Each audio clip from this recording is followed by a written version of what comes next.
using the metaphor. That's good. If anybody go into a big explanation. But of course, the truth of what you're saying is that the industrialized people, the Cains of the world, they did, for the vast majority, for the most part, they killed the indigenous people, the Ables. And if you ask me, would you rather live in New York City and be depressed and depressant, or would you rather wear a loincloth and have an orgy while on mescaline?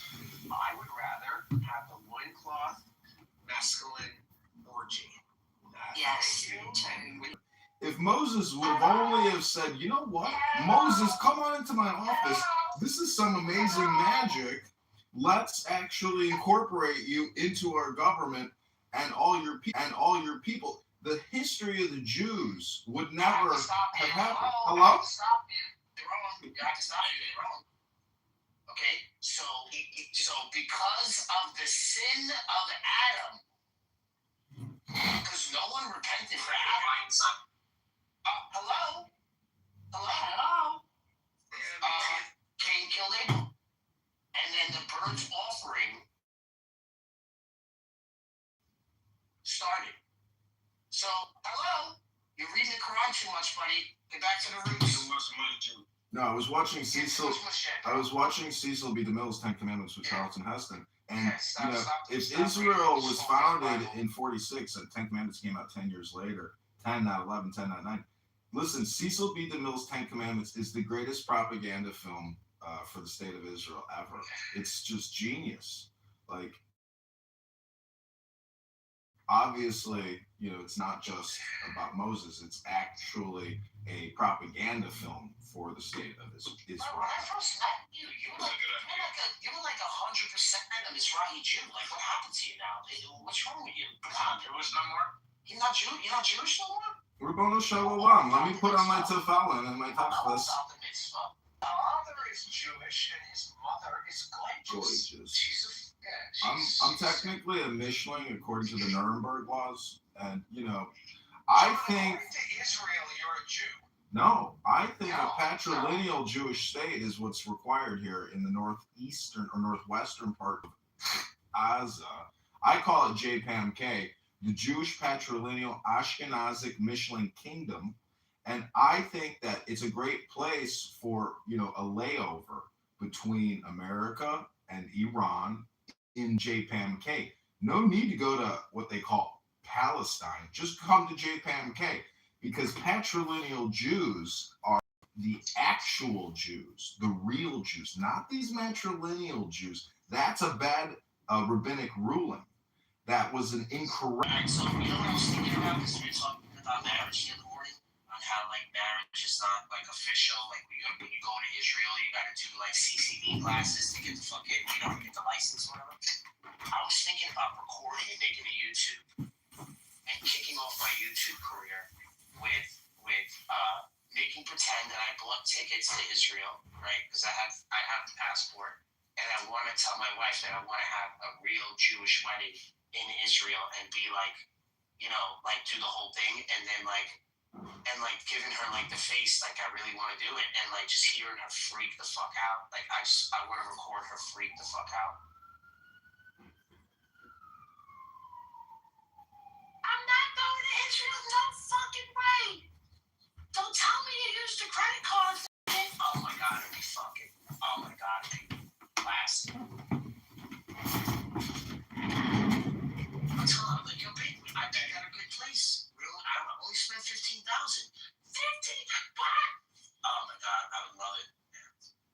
Well, I recently went to a job interview, and they said, John, we really like you. We think you're really cool, and you're a great fit for the role, but we looked at YouTube, and we saw you having these conversations with some other guy who's working all day talking to Muslims about the Bible and Quran. What's up with that?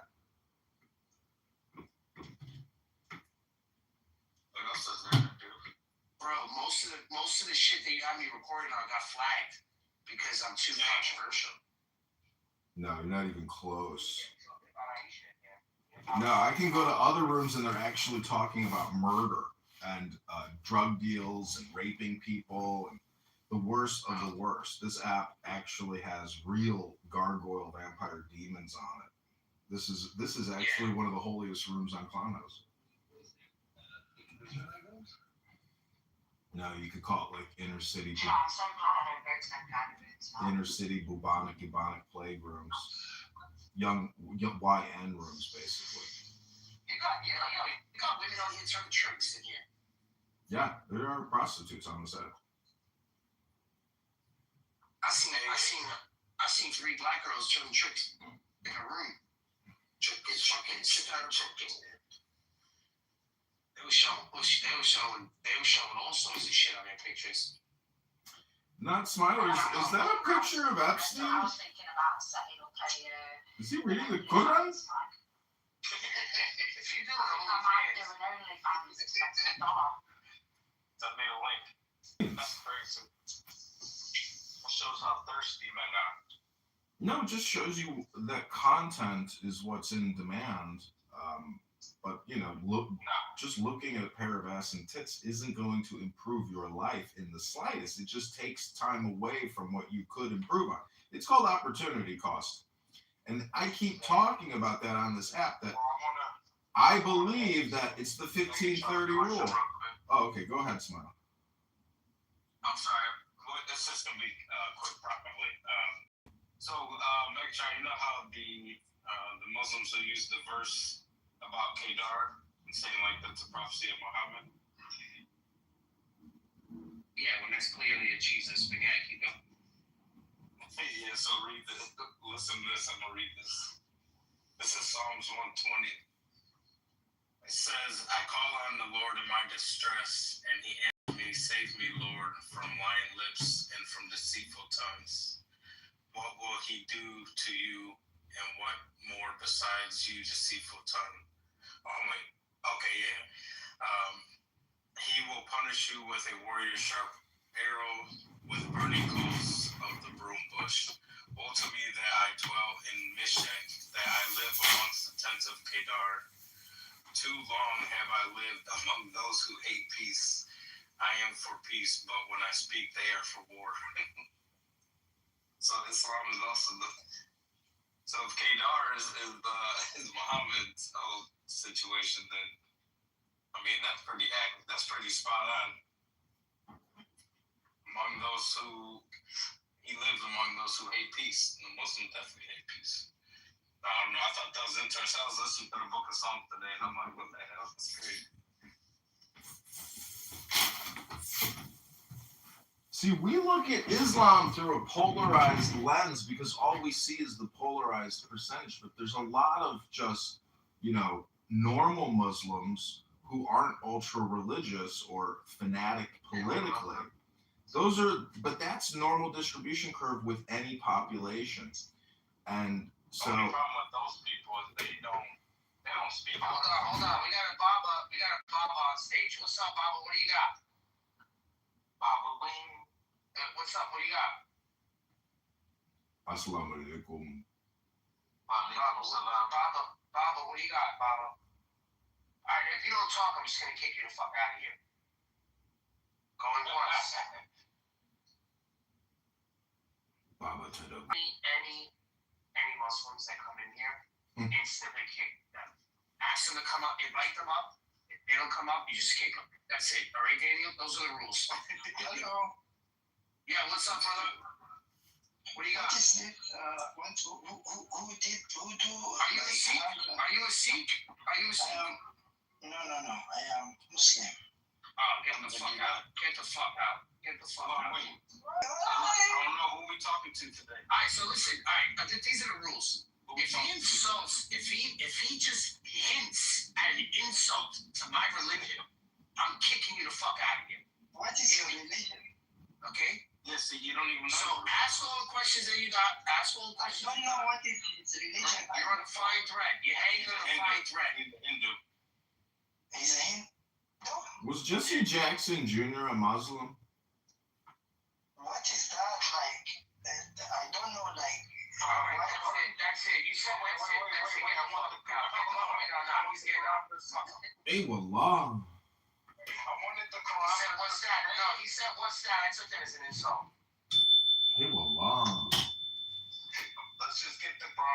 raising up the bar here. Listen, Smiler, we're raising up the stock here. We're doing Bitcoin, okay? And let me tell you something, okay? Our stock, we have lessened our stock. What we have done is we've sold too many stocks, and now it's shit. So we gotta do is we gotta raise the stock. Now we gotta stop making. You're doing a stock buyback. Yes, exactly. So what we're doing is we're gonna stop making material, and we're just gonna whatever material's out there, it's just gonna raise itself. You understand? Okay, can I They remember? Who's this guy? Abby, hold on a second. Who's this guy? Verse of the day. This guy? Oh, see, he left. See, he knows. They leave. Yeah, no, they leave. It's better. It's better that they leave on their own. I just want a verse of the day. Who's this guy? Mood. Oh, you're gonna love Mood. Okay, all right, he's cool. All right, he's fine. Mood is a former Palestinian terrorist who detonated a bomb in Nablus. No, it's not. Oh, he's not? If he comes up to You don't right leave. now, I'm not hinting that he's a Muslim. But if I get the inkling that he's a Muslim, he's gone. He's not. I'm going full jihad. I'm turning back. Well, some of us have to read books for a living. So, gentlemen, I gotta leave and start reading my book for the day. Go read. Go do the book club. Take it for us. Right. Thank you. Go read the Bible. It's incredible to be able to actually have the time to read a book. It's unbelievable. So difficult to get to the financial point in your life where at noon for like the next 6 hours you could just read a book, smoke weed, and have a cocktail all day. I mean, it's like miracle. Ribono shalom. Hashem, God, Jesus Christ is looking down on us right now saying, what are you going to do with your day? How are you going to spend your time? What are you going to say? What are you going to hear? Mr. Scumberg, Dr. Scumberg up there next to the IKEA outlet. Let's just say that Scumberg is not the coolest suburb in the world, but it's not that bad. Hello? You know this nigga was baby. Listen, we don't talk about that stuff on here. We don't keep it really simple. It's all day Bible. I've also been reading The Art of Worldly Wisdom. So not many people. What do you think about the Jesuits, Megatron? We gotta turn you down just a little bit. Yeah, the Jesuit? I don't know what Jesuits are. It's a Catholic order. I know what conversation you were listening to. You were listening to Converse. Conspiracy theories. You were listening to Converse talk about his middle knowledge of God and shut the fuck up.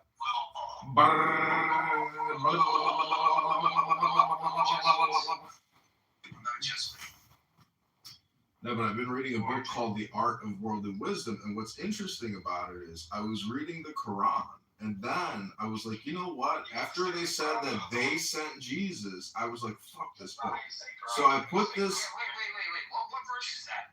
Who sent Jesus? They sent Jesus? They sent Jesus. That's what they claim in the Quran. They took the editorial they. I don't understand it, but it makes a huge leap and a jump out of nowhere in the Quran, and it's halfway through. And I was like, you gotta be kidding me. This is an all or nothing statement saying that they're the new in group and Christians are the out group. In one giant statement, they make a huge claim. It's unbelievable. Yeah, they sent Jesus. I was like, they? They became they? Who they? Let's get the Islamophobic pictures up.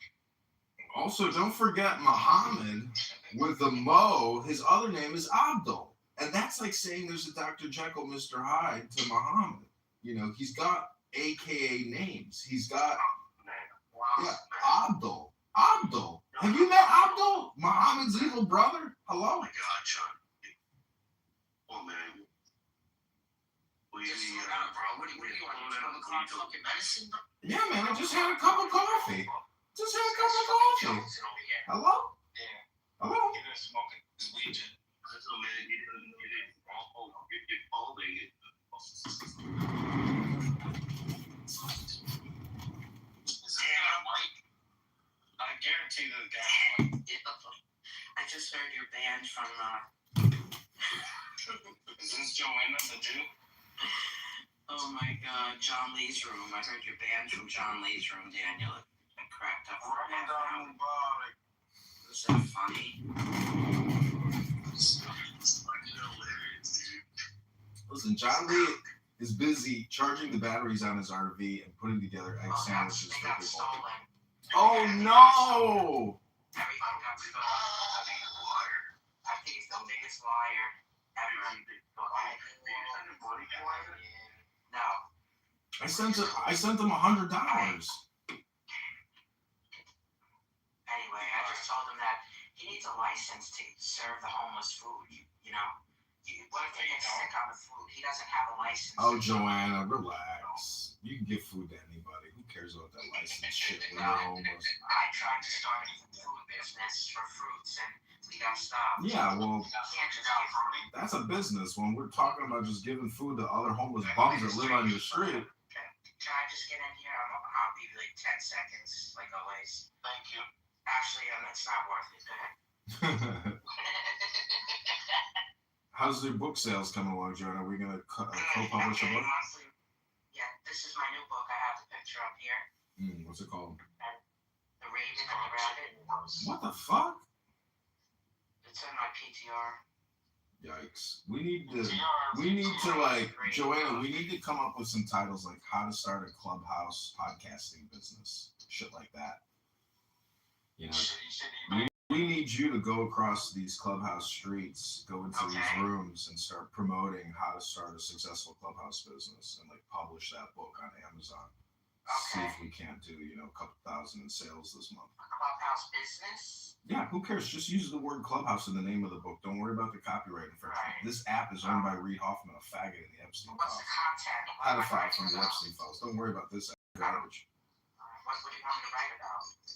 Reid Hoffman and how he's a fucking pedo. We'll claim that you can get rich on Clubhouse. And don't center yourself, please. Anyway, Daniel, there's people that are blocked. What? Dude, 3 people that are blocked. That's why it's funny. P. Mars, Tom Rabbit, and you. Is that fucking hysterical, bro? And he just said it in his calm voice. He's like, I can't allow Daniel Nero on stage. Oh my God, I couldn't take. You're cruel, Joanna. This poor guy's homeless. His batteries got stolen. He's selecting who he's going to interact with. Let me give him a fucking break. This guy's, he's an absolute nutter. Yeah. In the same category as He's a YouTuber now, though. Come on. I'm his #1 YouTube subscriber, guys. And you guys don't even have a YouTube channel yet. I'm a little less. I will. I'm going to actually leave. But I just want to say that Megatron needs a YouTube channel. Hello? No, I do have to go. I do have to go. You look at toe, a big toe thumb. Big toe thumb? No, I got a Chuck big... is real sensitive. We talk about baldness. He's bald. I got some cool hats. Don't you know that Caesar covered up his baldness with laurels?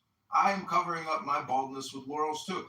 It's not about what you say you are. It's about what you do. I'm a candidate for Congress, guys. I don't think you.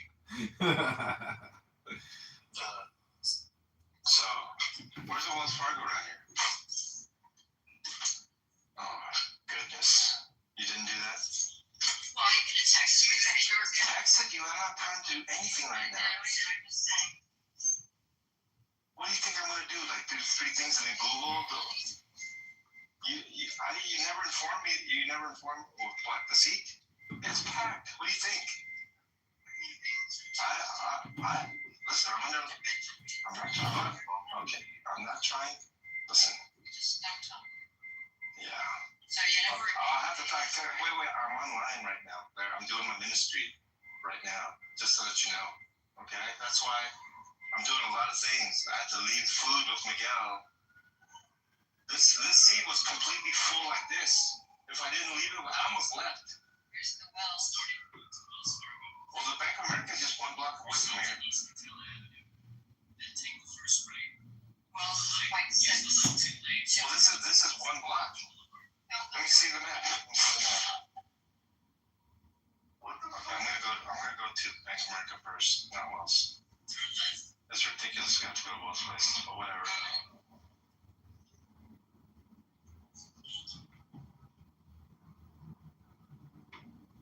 John Lee's girlfriend just told him to stop talking. You never set up your PIN number for your card? No, I don't really select cards. I know. Neither do I, but I still set it up for that moment. Listen, sometimes I have a credit card sometimes I have a credit card for years, but I set up the PIN number immediately, and that time that I need it many years later, I don't have to deal with it. It's such a John Lee thing to say. I already set it up. It's such a John Lee thing to say to talk about the PIN number. Oh my God. Okay. This is one homeless person talking to another homeless person. The ATM PIN you set up at the bank when you make your account. Credit card doesn't work that way. Anyway. Yeah, John Lee's upset. He's got to explain how to use a debit card versus credit. Ladies and gentlemen, I just got to say that, John Lee's ministry really is for fools. You have to be in on the inside joke that you're listening to, a tard. And that's okay. But Barth here and Daniel here are cultivators. Augustus is a UFO expert. It's because you spend so much time actually really talking to... Look at the title. How bald is John? Oh, I got to vote. Totally bald. Oh, my God. He's totally bald. Totally. All right, everybody. Well, have a great day. I hope you guys have... And I am going to actually set up a new recording studio and put this all on YouTube. It's already, a lot of it's on YouTube, but... I like it. He kicked me from all the groups. Oh, shit. Get up there. Here we go.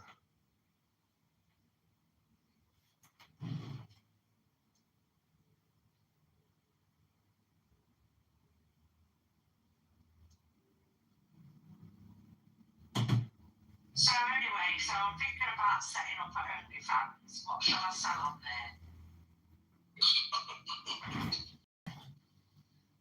you're opening an OnlyFans. Yeah, maybe I'm gonna make some dough, man. Okay, so Bruno Mars he has a Puerto Rican / Jewish father. He's Filipino. A Filipino mother. Yeah. Let's go. He's a Filipino and white. Or a Filipino and white. You got a lot of... Yeah, we're gonna have to get you some latex, some whips. But you gotta play the part like all that stuff and Christian behavior. That was wrong beliefs about eternity, but in time, they'll be corrected.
Okay, everybody, this is Baltasar Grasson.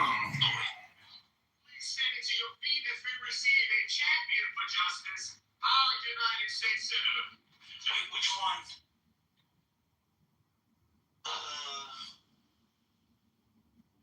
Which one is it? Oh, it's the full Atlantis. It's 30 minutes. This was 10 days ago. To Elise Wade.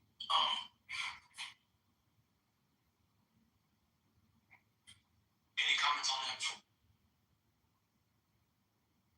Okay, this is Baltasar Gracian, Art of Wisdom.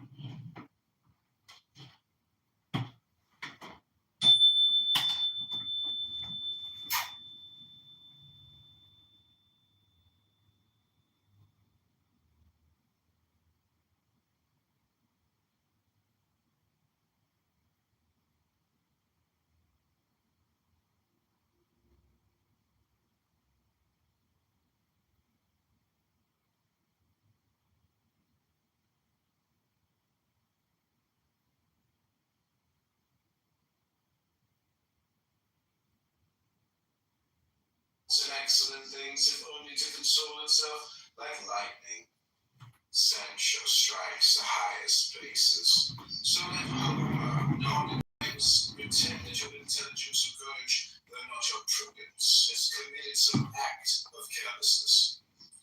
Pick them up, malevolence, or calm down, and not burst from the poison.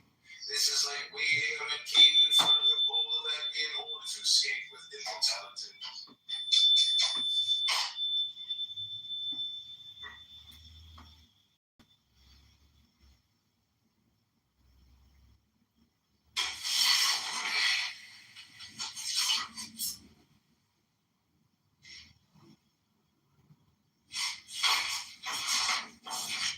Excellent things, if only to console itself like lightning. Sancho strikes the highest places. So let Homer nod in time.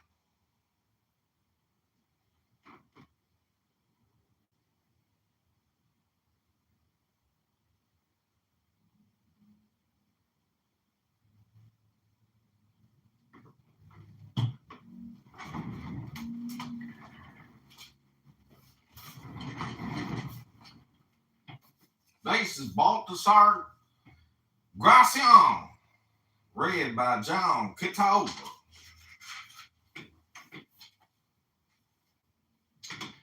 A stomach for big helpings of fortune. The body of prudence should have a big gullet. A great talent is made up of great parts. If you deserve the best luck, don't eat your fill of good luck. What is sure fit to some is hunger to others. Some people waste exquisite food because they have no stomach for it. They weren't born for and aren't accustomed to high occupations. They're busy in high places and are beside themselves because there is no room in them for luck. Let the great person show that he still has room for better things, and carefully avoid all that would show a narrow heart.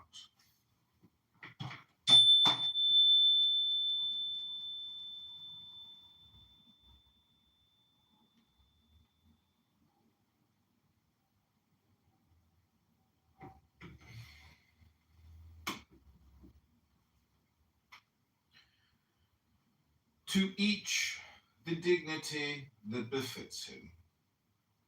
Not everyone is a king, but your deeds should be worthy of one, within the limits of your class and condition.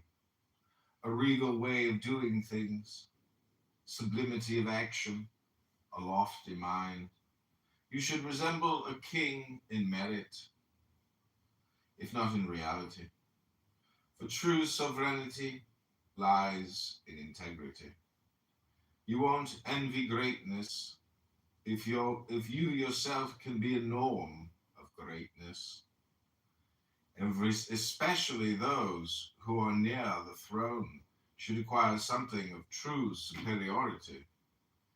They should share the moral gifts of majesty rather than the pomp, and aspire to things lofty and substantial rather than to imperfect vanity.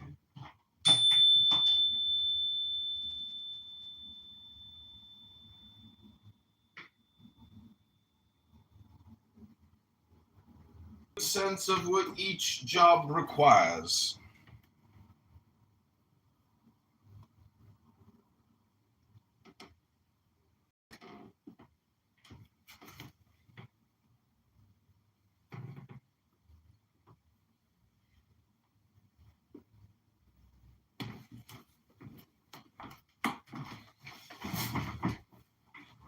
Jobs vary, and it takes knowledge and discernment to understand the variety. Some jobs take courage, others subtlety. The easiest ones are those that depend on honesty, most difficult those that require artifice. The former require only natural talent, the latter all sorts of attentiveness and vigilance. It is much work to govern men, and even more, fools, madmen. It takes double intelligence to rule those who have none. Are the jobs we don't grow bored with, where variety combines with importance and refreshes our taste. The jobs most respected are the ones that entail the most or least dependence, and the worst are those that make us sweat the hardest, both here and even harder in the hereafter. Bull rush, power rush.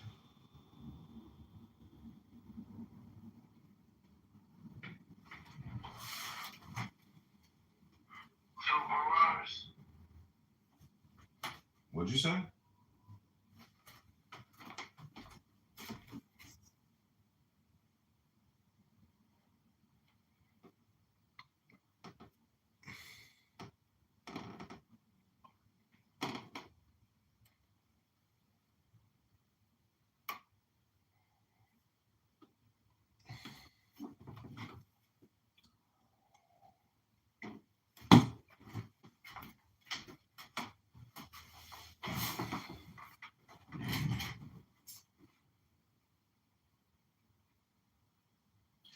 Don't be tiresome.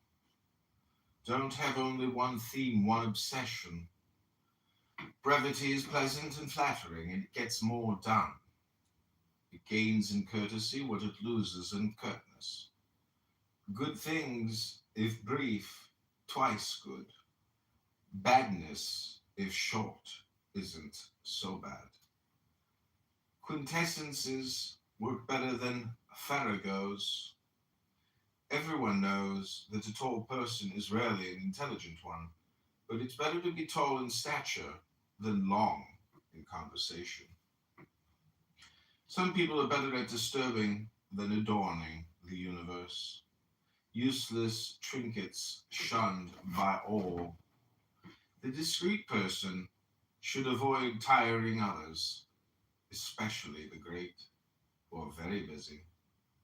It would be worse to irritate one of them than the rest of the world. Well said is quickly said.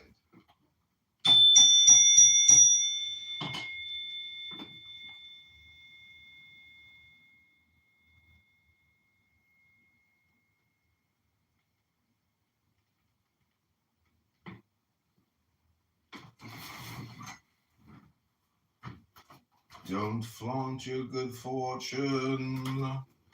It is more offensive to take excessive pride in your high office than in yourself. Don't play the great man. It is odious. Don't be proud of being envied. The more strenuously you seek esteem from others, the less of it you will have. It depends on respect. You can't simply grab it. You have to deserve it and wait for it. Important occupations call for gravity and decorum. Keep only what the occupation requires, what you need to fulfill your obligations. Don't squeeze it dry. Help it along. Those who want to look like hard workers give the impression that they aren't up to their jobs. If you want to succeed, do so using your gifts, not your outer trappings. Even a king ought to be venerated more because of his person than because of his pomp and circumstance. Satisfied, don't go through life feeling discontent with yourself, which is timidity, or satisfied, which is foolishness.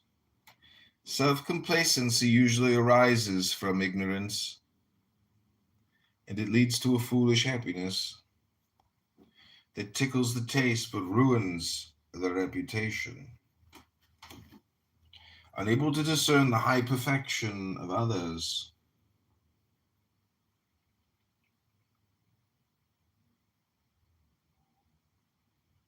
it is content with its own vulgar mediocrity. Caution is always useful, either to help things turn out well or to console us when they turn out badly. No setback will surprise you if you fear it beforehand. Homer himself nodded at times, and Alexander tumbled from his estate and from the deceit in which he was living. Things depend on circumstance. Sometimes they prevail, sometimes fail.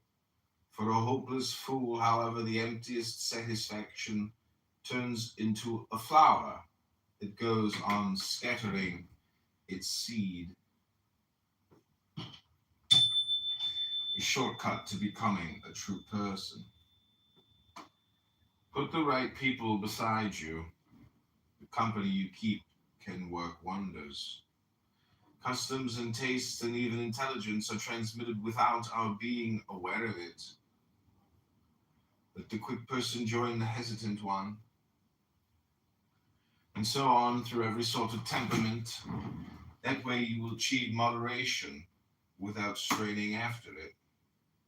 It takes much skill to know how to adapt yourself. The alternation of opposites makes the universe beautiful and sustains it. It causes even greater harmony in human customs than in nature. Govern yourself by this advice when you select your friends and servants. The communication of extremes will produce a discreet and golden mean. Don't berate others. There are people with savage tempers who make everything a crime, not out of passion, but because of their very character.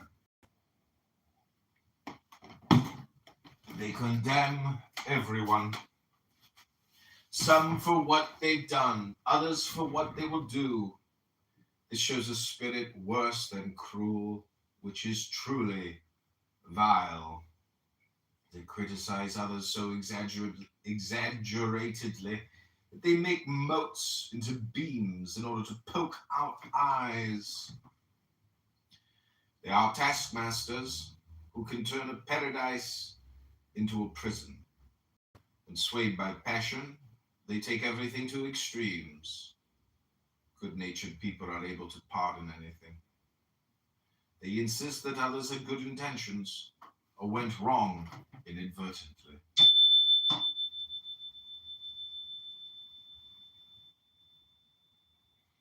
Don't wait to be a setting sun. It is a maxim of prudent people to abandon things before being abandoned by them. You should make even your end into a triumph. At times the sun itself retires behind a cloud, so that no one will see it fall, and it leaves us wondering whether it has set or not. Avoid sunsets so as not to burst with misfortune. Don't wait for people to turn their shoulders on you. They will bury you alive to your regret, dead or renown. The prudent know when to retire a racehorse, and do not wait for him to collapse in the middle of the race. To the laughter of all, let beauty shatter the mirror cleverly. at the right time and not too late when she cannot bear the truth. Have friends. They are a second being to a friend. All friends are good and wise. When you are with them, all turns out well. You are just like service to others. The best way to win friends is to act like one. The most and best we have depends on others. You must live either with friends or with enemies. Win one each day, if not as a confidant, at least as a follower. Choose well, and some will remain whom you can trust. Win the goodwill of others, even the first, highest cause. Subnote the divinity. In the most important matters does things this way. Reputation is purchased with affection. Some trust so much in their own worth that they make light of diligence. A prudent person knows very well that merit can take a shortcut if helped by favor. Benevolence makes everything easier and compensates for whatever is lacking. Courage, integrity, wisdom, and even discretion never sees ugliness, for it doesn't want to. It is usually born from similarity of temperament, race, family, country, or occupation. In the spiritual realm, benevolence bestows talent, favor, reputation, and merit.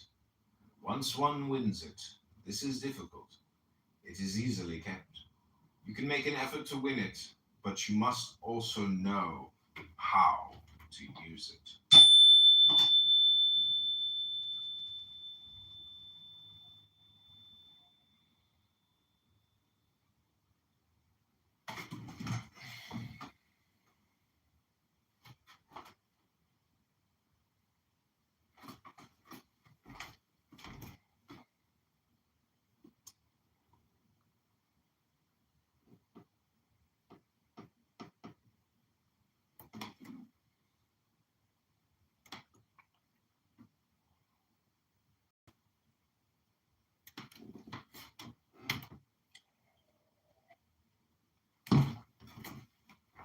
Plan for bad fortune while your fortune is good. In the summer, it is wise to provide for winter. It is easier to do so. Favors are less expensive, and friendships abound. It is good to save up for a rainy day. Adversity is expensive, and all is lacking. Keep a following of friends and grateful people. Someday you will value what now seems unimportant. Villainy has no friends in prosperity because it refuses to recognize them. In adversity, it is the other way around. Never compete. When you vie with your opponent, your reputation suffers. Your competitor will immediately try to find your faults and discredit you. Few wage war fairly. Rivalry discovers the defects that courtesy overlooks. Many people had a good reputation until they acquired rivals. The heat of opposition revives dead infamies and digs up the stench of the past. Competition begins by revealing faults. And rivals take advantage of everything they can and all they ought not to. Often they gain nothing by offending others, only the vile satisfaction of revenge. Revenge blows the dust of oblivion.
trace the lines on a page that's worn and bent, marginalia from another time, little notes of what they meant, coffee stains on chapter 10.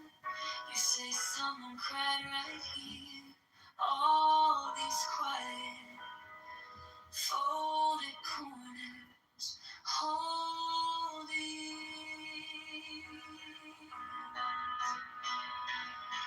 Teach me the wisdom of books, but the intelligence of love reads between the lines where the ink gives up. You say the brightest light still has so much to learn, so turn that fragile page and let my stubborn heart turn with you.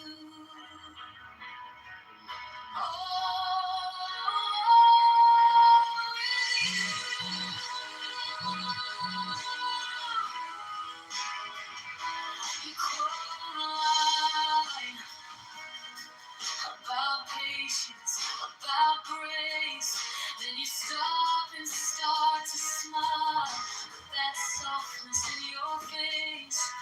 You can memorize the theories, still not know who gets sold. Then you press your thumb to mine, and it feels like coming home. Teach me the wisdom of books, but the intelligence of love, where apology is gentle and forgiveness is love.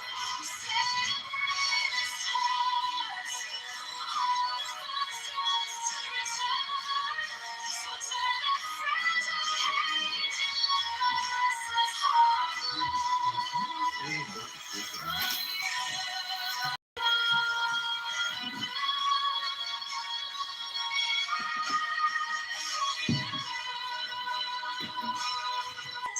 Say all of this is paper till we put it to the test. So I stumble through my sentences. You just take my hand instead. Understanding isn't spoken, it's how you hear what's unsaid. Teach me the wisdom of books and the intelligence of love.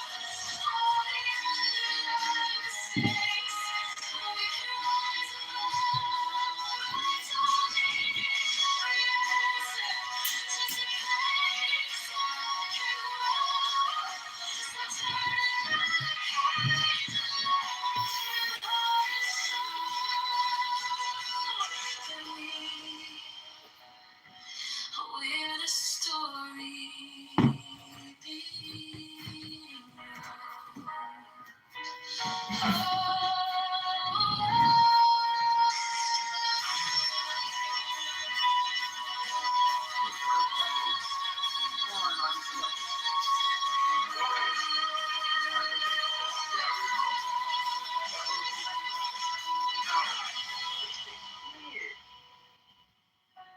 He was doing his thing, but he hadn't even got to the Migos just yet.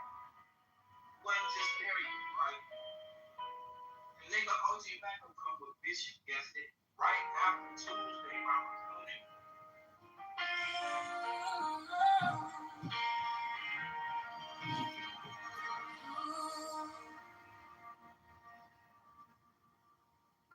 We trace the lines on a page that's worn and bent, marginalia from another time, little notes of what they meant.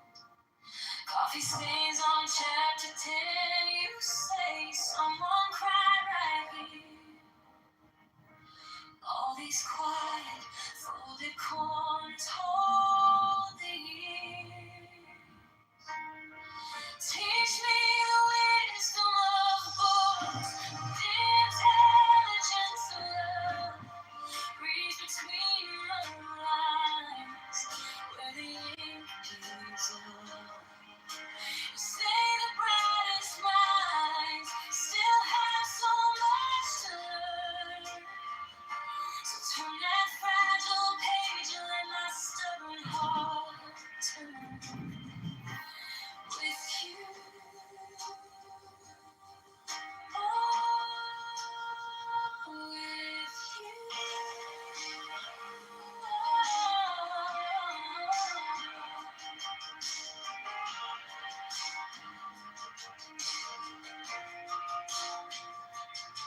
conscience about grace. Then you stop and start to smile with that softness in your face. You can memorize the theory, still not know it's so. Then you press your thumb to mine, and it feels like coming home. Teach me the wisdom of books, the intelligence of. Okay, welcome back. We're going to switch up books from Baltasar Gracian, The Art of Worldly Wisdom. We're going to move on to working on Eliphas Levi's Secret Keys book, Secret Wisdom of Eliphas Levi, Kabbalah, Jesus Christ.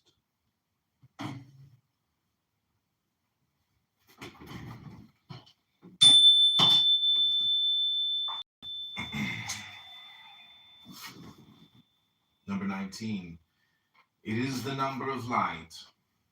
It is the existence that stirs a form forever dead and corpse-like. One must admit the absolute principle of intelligence of life. Is the universal light dead or alive? It is vowed fatally to the work of destruction, for it fails to be the absolute, and its ideal is a lie. Without God, being is a nothingness affirming itself, life a death in disguise, and light a night forever deceived by the mirage of dreams. The first and most essential act of faith is then this: being exists, and the being of beings, the truth of being, is God. Being is alive with intelligence, and the living intelligence of absolute being is God. Light is real and life-giving. Now, the reality and life of all light is God. The word of universal reason is an affirmation and not a negation. How blind are they who do not see that physical light is nothing but the instrument of thought?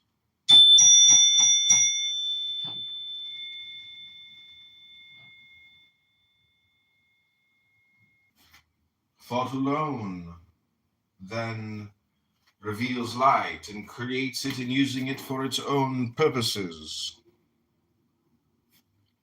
The affirmation of atheism is the dogma of eternal night. The affirmation of God is the dogma of light.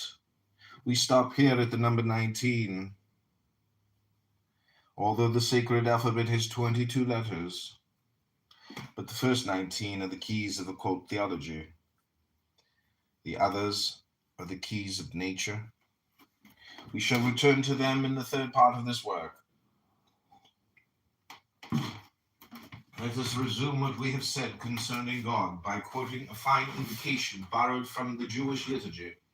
It is a page from the Kabbalistic poem Keter Malkuth by Rabbi Solomon, son of Gabarol.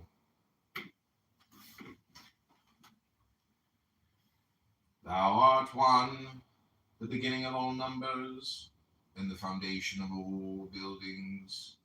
Thou art one, and in the secret of thy unity the most wise of men are lost, because they know it not. Thou art one, and thy unity neither wanes nor waxes, neither suffers any change. Thou art one, and yet not the one of the mathematician, for thy unity admits neither multiplication nor change nor form. Thou art one, and not one of mine. Imaginations can fix a limit for thee, and give a definition of thee. Therefore I will take heed to my ways, lest I offend with my tongue. Thou art one indeed, whose excellence is so lofty, that it may in no wise fall, by no means like that one which may cease to be. Thou art the existing one, Nevertheless, the understanding and the sight of mortals cannot attain thine existence, nor place in thee the where, the how, the why. Thou art the existing one, but in thyself, since no other can exist beside thee.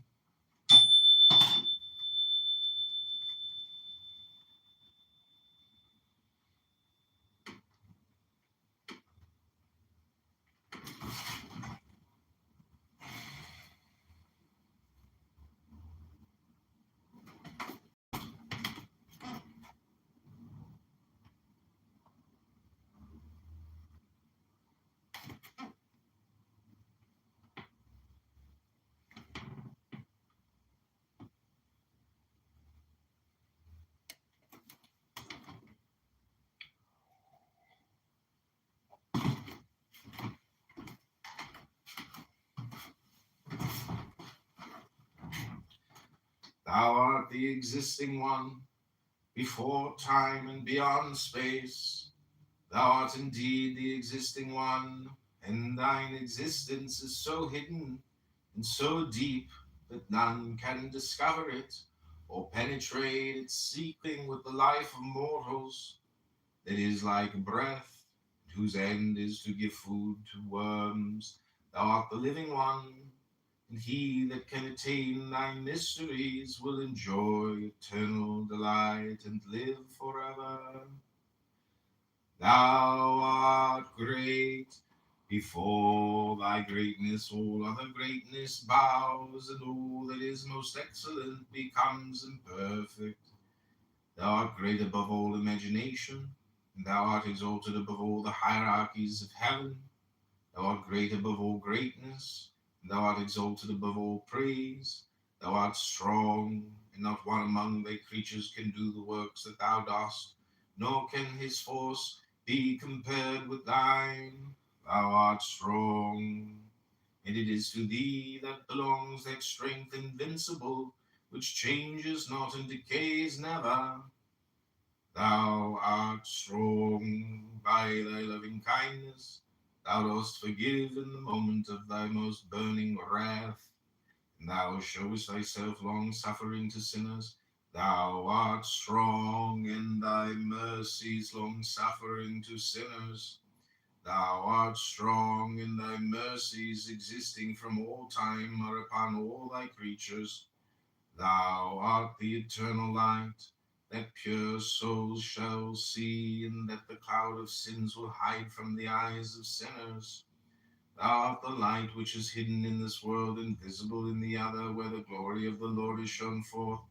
Thou art sovereign, and the eyes of understanding which desire to see thee are all amazed, for they can attain but part of it, never the whole.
we can rise above.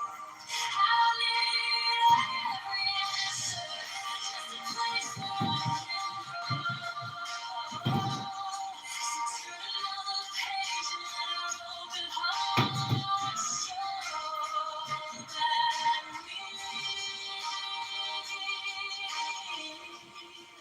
we're the story being wrong. We're the story being wrong.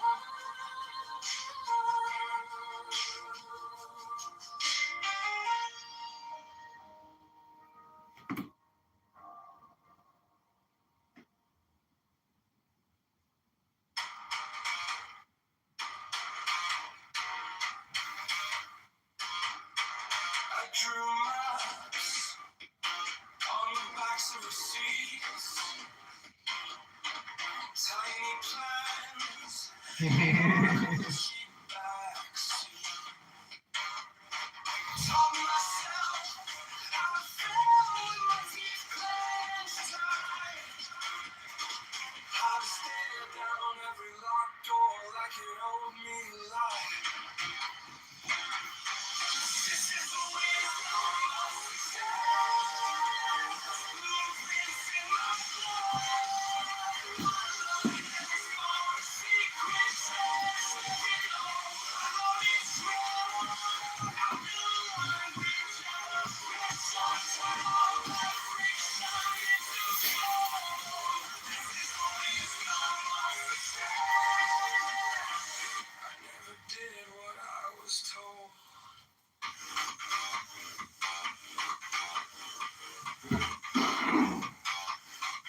I learned fast from the cracks in my own design. Sharp turns where I almost crossed the line. Wrote true on the walls of an empty room. If they won't open up a space for you, you carve your own through the stone and fumes. This is the wisdom of success. Blueprints in my blood. Every scar a secret test. Every note a loaded strong. Reach out, pressure, turn all that friction into gold. This is the wisdom of success. Never did what I was told. Genius. Just 1,000 tiny edits. Midnight questions. Wrestling with habits. I keep my doubts like tools on a metal rack. They cut deep, but they keep me sharp. Keep me coming back.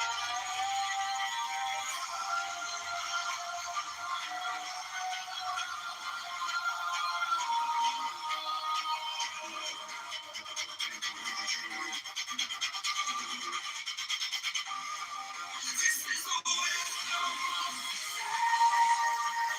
Blueprints in my blood. Every scar a secret test. Every note a loaded strong. Reach out of pressure. Turn all that friction into gold. This is the wisdom of success. I drew maps on the backs of receipts, tiny plans in the dark of a cheap backseat. Taught myself how to fail with my teeth clenched tight, how to stare down every locked door like it owed me life. This is the wisdom of success.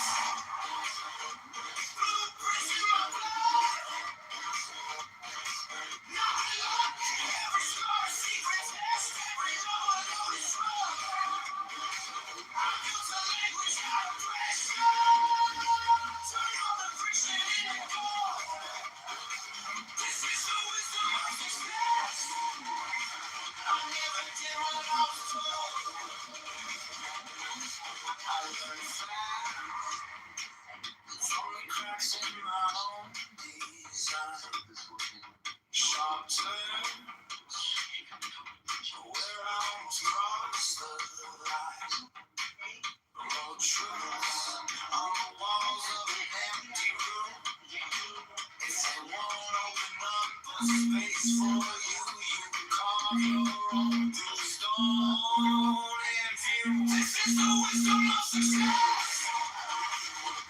Blueprints in my blood. Now it's locked. Every scar, secret test. Every no one knows trouble. I built a language out of pressure. Through all recently with gold.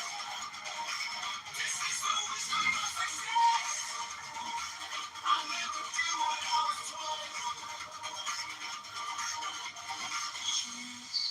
Just 1,000 tiny edits. Midnight questions. Wrestling with habits. I keep my doubts like tools on a metal rack. They cut deep, but they keep me sharp, keep me coming back. Oh.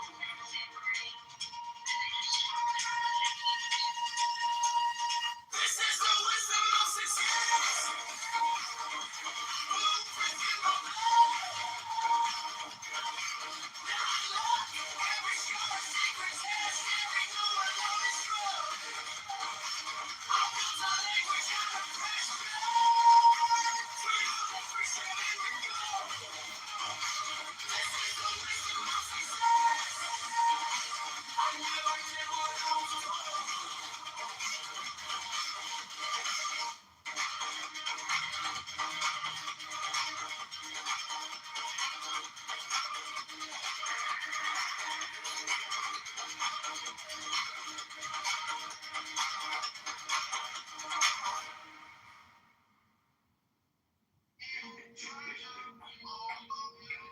Deep in,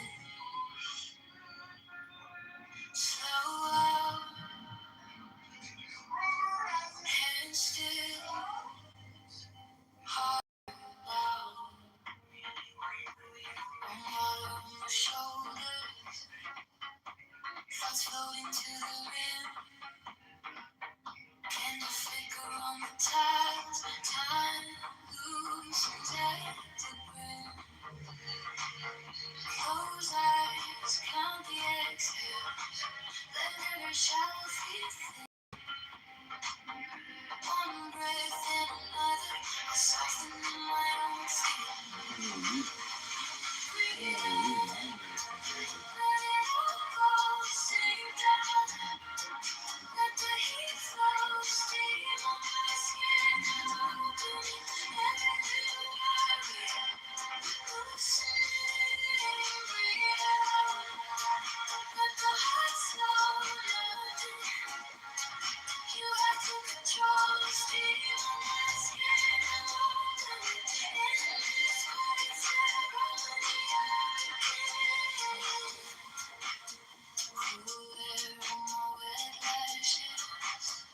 Echoes fade against the wall. Neon numbers on the clock, face melt until they barely crawl. Whisper mantras in a half voice, just enough for me to hear. One breath and another, I'm rinsing off the fear. Breathe in, let it all go, sink down. Let the heat flow, steam on my skin.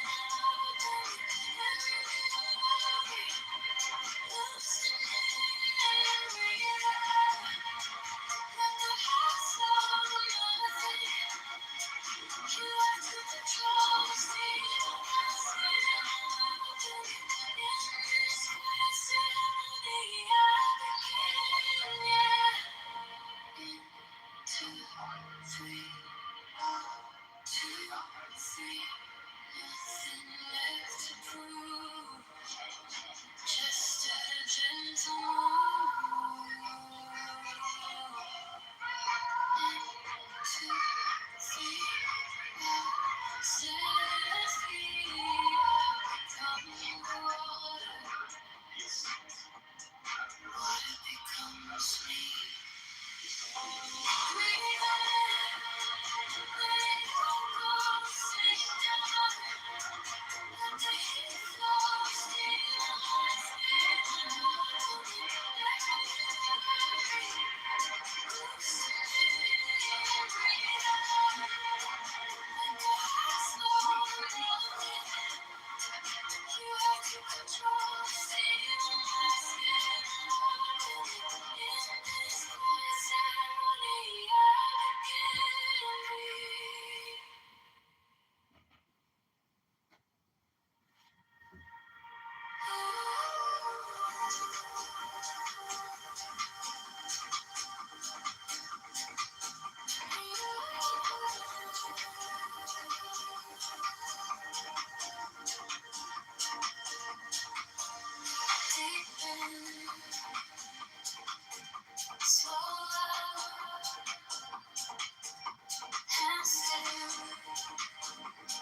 Floating on my skin, I'm opening every little worry, loosening. Breathe out, let the heart slow. Nothing you have to control. Steam on my skin, I'm opening.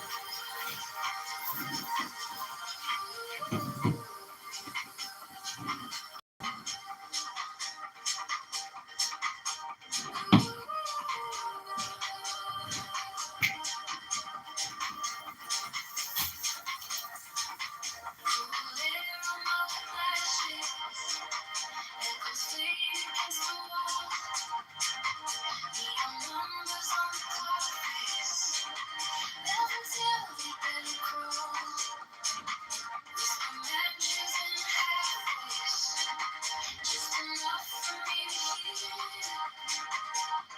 One breath, then another. I'm rinsing off the fear. Breathing, let it go. Sweet passion, floating my skin. I'm opening every little worry, loosening. Breathe out, let the heart slow.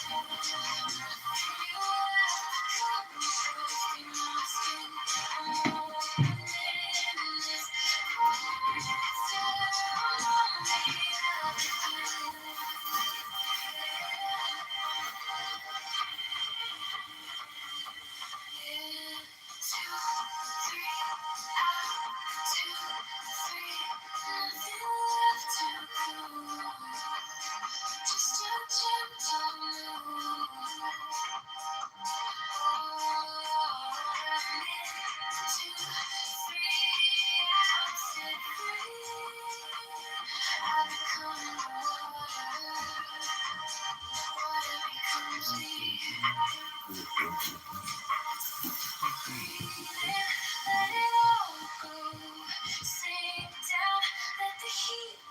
Steam on my skin, I'm opening every little worry, loosening. Breathe out, let the heart slow. Nothing you have to control. Steam on my skin, I'm opening this quiet ceremony I begin.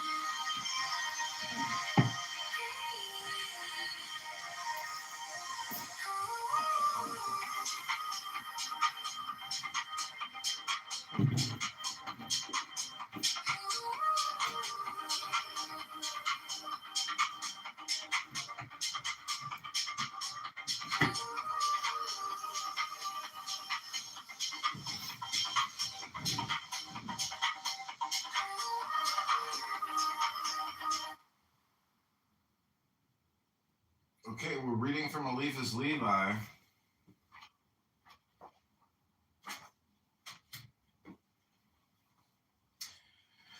This divine will has hollowed, designed, purified, and molded. It has ordered nothingness to open itself, being to shut up, and the world to spread itself. It has spanned the heavens and assembled with its power the tabernacle of the spheres. With the cords of its might, it has bound the curtains of the creatures of the universe, and touching with its strength the edge of the curtain of creation, has joined that which is above to that which was below. We have given to bold Kabbalistic speculations the only form which suits them, that is, poesy, or the inspiration of the heart. Believing souls will have no need of the rational hypotheses contained in this new explanation of the figures of the Bible. But those sincere hearts, afflicted by doubt, which are tortured by 18th century criticism, will understand in reading it that even reason without faith can find in the Holy Book something besides stumbling blocks. If the veils with which the divine text edge of the divine ideal, incomprehensible as infinity, and indispensable as the very essence of mystery.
Somebody messaged me that I know was like, "What's up with all the profiles, John?" I'm like, "Oh, it's called art."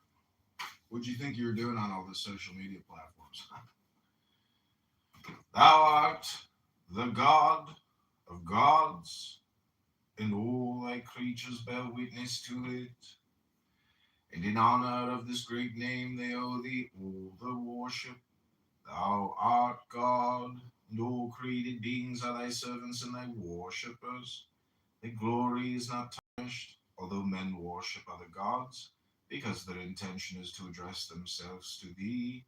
They are like blind men who wish they have wearied themselves in vain, but thy servants are like men of clear sight traveling upon the high road, never stray from it either to the right hand or the left, until they are entered into the court of the king's palace. Thou art God, who by thy Godhead sustainest all beings, and by thy unity dost bring home all creatures. Thou art God, and there is no difference between thy deity, thy unity, thy eternity, and thy existence, for all is one and the same mystery. Although names vary, all returns to the same truth.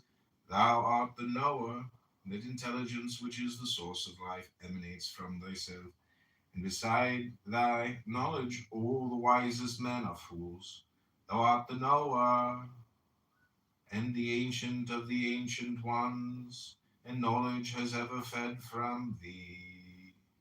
Thou art the knower, and thou hast learned thy knowledge from none, nor hast acquired it but from thyself. Thou art the knower, and like a workman and an architect, thou hast taken from thy knowledge a divine will, at an appointed time to draw being from nothing, so that the light which falls from the eyes is drawn from its own center, without any instrument or tool. This divine will has hollowed, designed, purified, and molded. It has ordered nothingness to open itself, being to shut up, and the world to spread itself. It has spanned the heavens and assembled with its power the tabernacle of the spheres. With the cords of its might, it has bound the curtains of the creatures of the universe, and touching with its strength the edge of the curtain of creation, has joined that which is above to that which is below.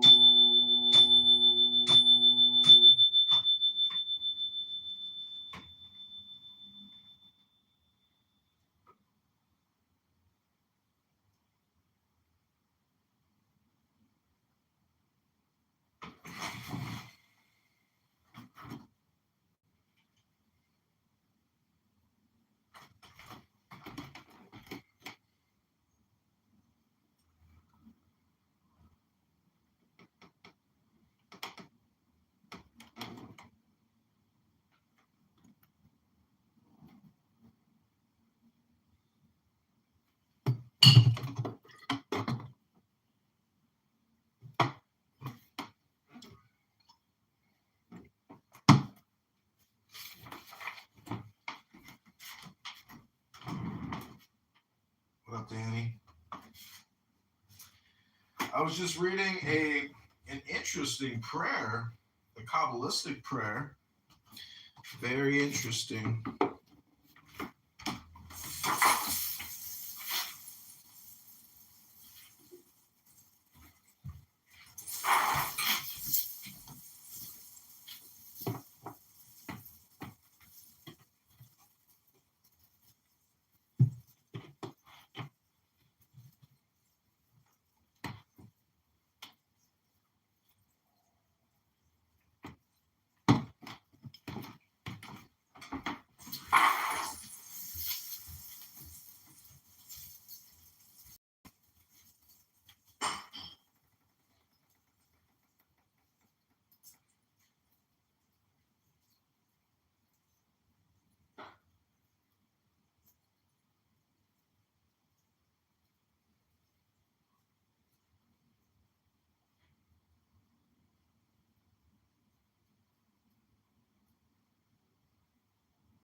Article 2, solution of the second problem.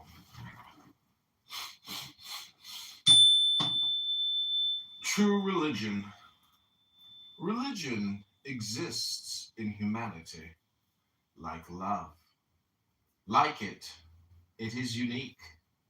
Like it, it either exists or does not exist. In such and such a soul, whether one accepts it or denies it, it is in humanity. It is then in life. It is in nature itself. It is an incontestable fact of science and even of reason. True religion is that which has always existed, which exists today and will exist forever. One may say that religion is this or that. Religion is what it is. This is the true religion, and the false religions are superstitions imitated from her, borrowed from her, lying shadows of herself. One may say of religion what one says of true art. Savage attempts at painting or sculpture are the attempts of ignorance to arrive at the truth. Art proves itself by itself, is radiant with its own splendor, is unique and eternal like beauty. The true religion is beautiful, and it is by that divine character that it imposes itself on the respect of science and obtains the assent of reason.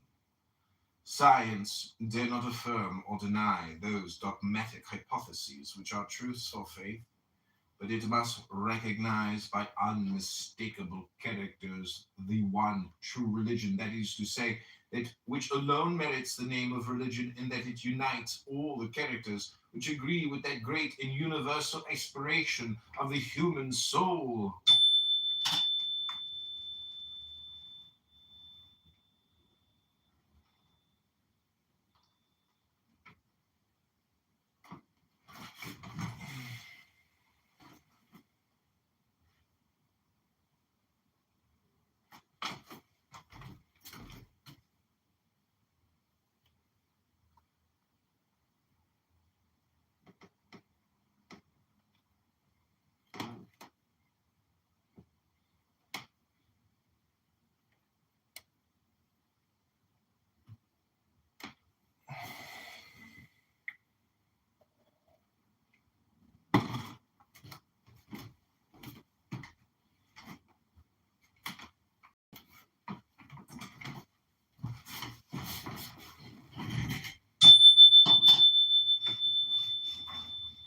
One only thing, which is to all most evidently divine, is manifested in the world. It is charity. The work of true religion should be to produce, to preserve, and to spread abroad the spirit of charity. To arrive at this end, she must herself possess all the characteristics of charity, in such a manner that one could define her satisfactorily in naming her organic charity. Now, what are the characteristics of charity? It is St. Paul who will tell us. Charity is patient. Patient like God, because it is eternal as He is. Suffers persecutions, never persecutes others. It is kindly and loving, calling to itself the little, and not repulsing the great. Not that better part which shall not be taken away from it. It is neither quarrelsome nor intriguing. It is without pride, without ambition, without selfishness, without anger. It never thinks evil, never triumphs by injustice, for all its joy is comprehended in truth. It endures everything without ever tolerating evil, believes all. Its faith is simple, submissive, hierarchical, and universal.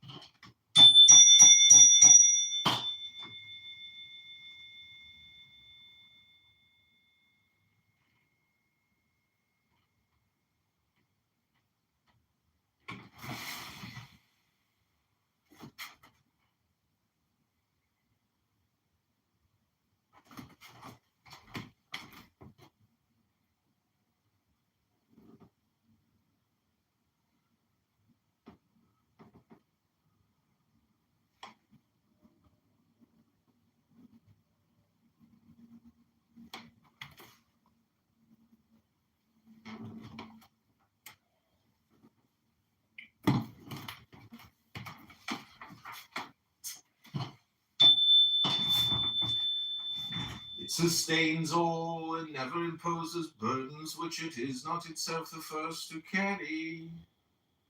Religion is patient, the religion of great thinkers and of martyrs. It is benevolent, like Christ and the apostles, like Vincent de Paul, like Fenelon. It envies not either the dignities or the goods of the earth. It is the religion of the fathers of the desert, of St. Francis and of St. Bruno, of the Sisters of Charity and of the brothers of St. Jean de Dieu. It is neither quarrelsome nor intriguing. It prays, does good, and waits. It is humble, it is sweet-tempered. It inspires only devotion and sacrifice. It has, in short, all the characteristics of charity, because it is charity itself. Men, on the contrary, are impatient, persecutors, jealous, cruel, ambitious, unjust, and they show themselves as such, even in the name of that religion which they have succeeded in calumniating, but which they will never cause to lie. Men pass away, but truth is eternal. Daughter of charity and creator of charity, in her own turn, true religion is essentially that which realizes. She believes in the miracles of faith, because she herself accomplishes them every day when she practices charity. Now, a religion which practices charity may flatter herself that she realizes all the dreams. No more signs, no more figures, whose strength is not in grace, and which do not really give what they promise. Faith animates all, makes all in some sort visible and palpable. Even the parables of Jesus Christ take a body and a soul. They show at Jerusalem the house of the wicked rich man. The thin symbolisms of the primitive religions overturned by science and deprived of the life of faith resemble those whitened bones which covered the field that Ezekiel saw in his vision.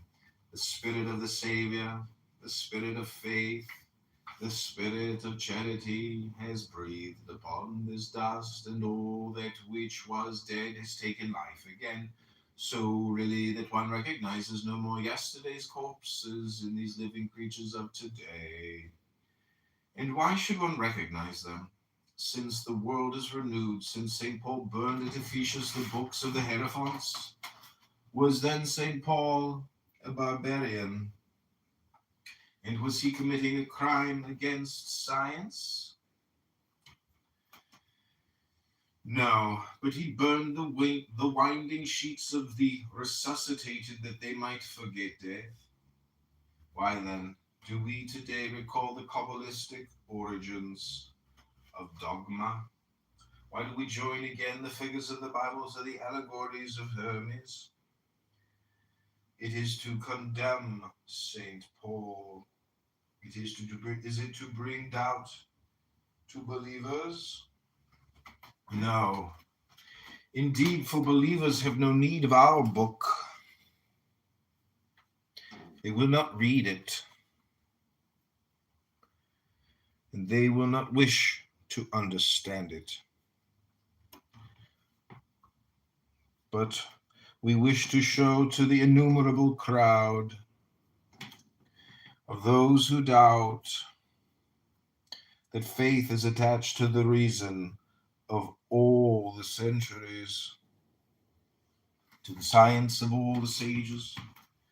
We wish to force human liberty to respect divine authority, reason to recognize the basis of faith, so that faith and authority in their turn may never again prescribe liberty and reason.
rush to raise your flag.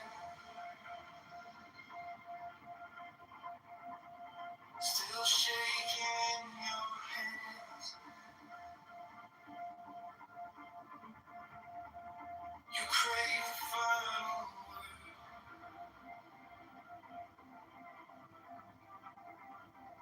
Don't know where you stand. The courage to risk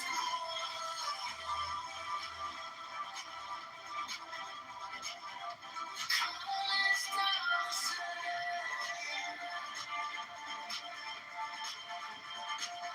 You will find lose your own true name. This is the prudence of a victory.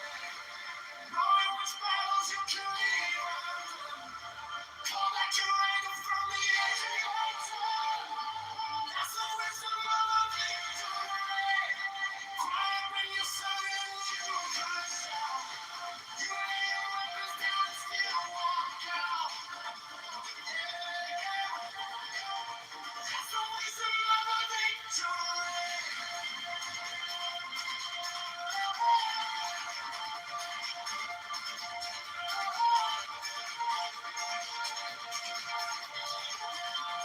All I have to fight my day. Every bruise. All I have is proof that you were right. There is no defect when someone does not value and you need not to receive sanction. As chaos surrounds you. Yes, Mom. You got what's like me.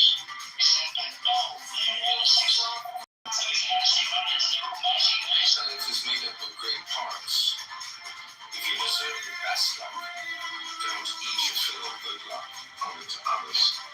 Some people waste exquisite food because they have no stomach for it. You want within the limits of your class and condition. Way of doing things. Sublimity of action. They should share the moral gifts of majesty. The former require only natural talent. The latter, all sorts of intensive development. Say honor. Not missed. Everyone knows that a total person is without sin. Absolute innocence. It's called for the same.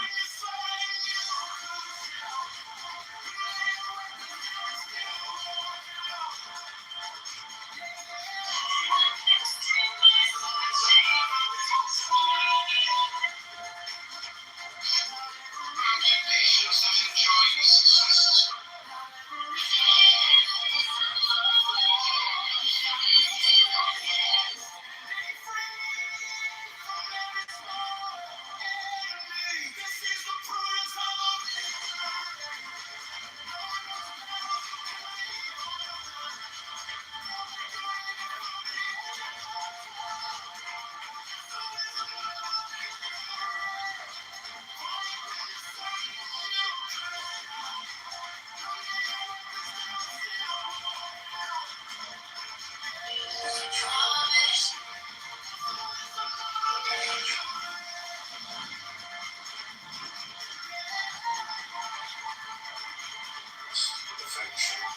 Some trust so much in the world that they make life perfection.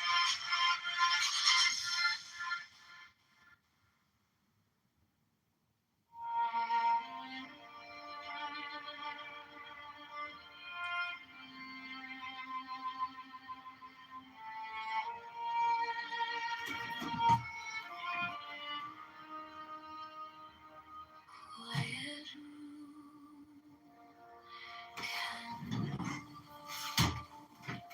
I gather all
speaks,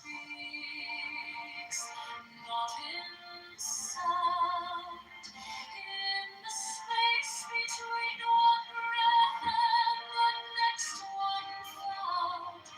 Inhale, exhale, breath of inner sky opening wide. I meet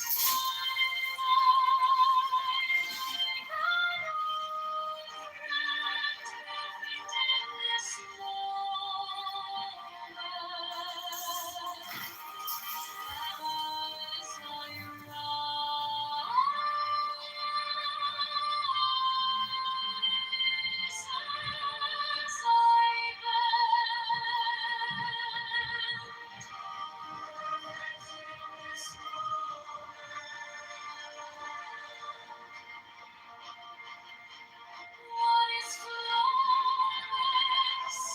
What is true? Still is watching me and you. One long breathing in the sky. Hold my hand and free my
ancient pause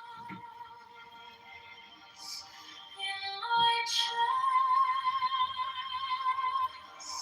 I follow every gentle wave and let it rest.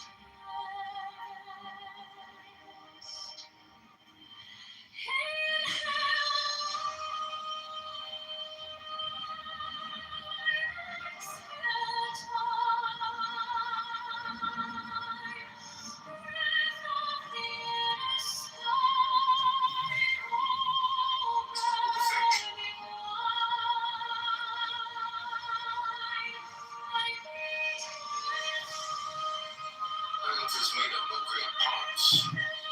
If you deserve the best luck, don't eat your fill of good luck. What is sure fit to some is hunger to others. Some people waste exquisite food because they have no stomach for it. They weren't born for and aren't accustomed to high occupations. Their relations with others turn to vinegar, and the false sense of honor clouds their head and makes them lose it. They grow dizzy in high places and are beside themselves because there is no room in them for luck. Let the great person show that he still has room for better things, and carefully avoid all that would show a narrow heart. Hunger to others. Some people waste exquisite food because they have no stomach for it. They weren't born for and aren't accustomed to high occupations.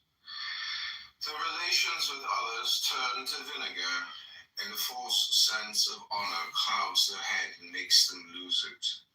They grow dizzy in high places and are beside themselves because there is no room in them for luck. Let the great person show that he still has room for better things, and carefully avoid all that would show a narrow heart.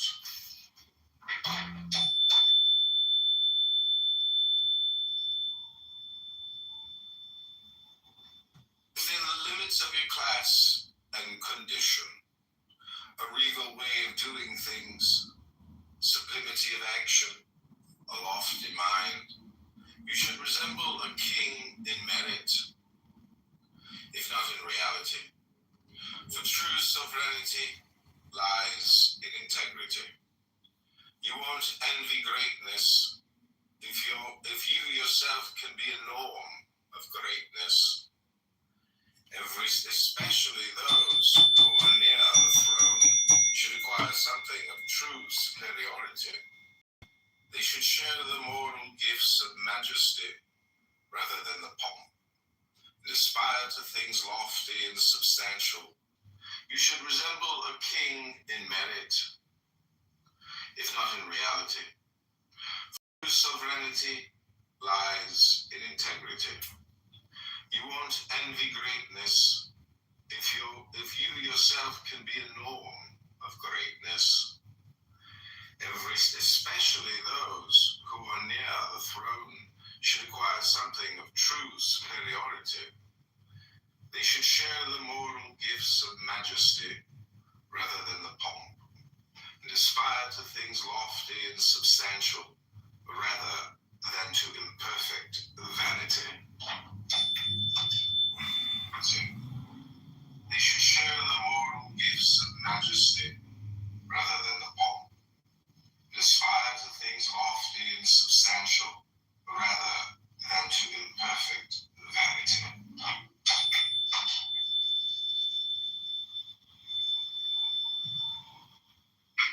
The former require only natural talent, the latter all sorts of attentiveness and vigilance.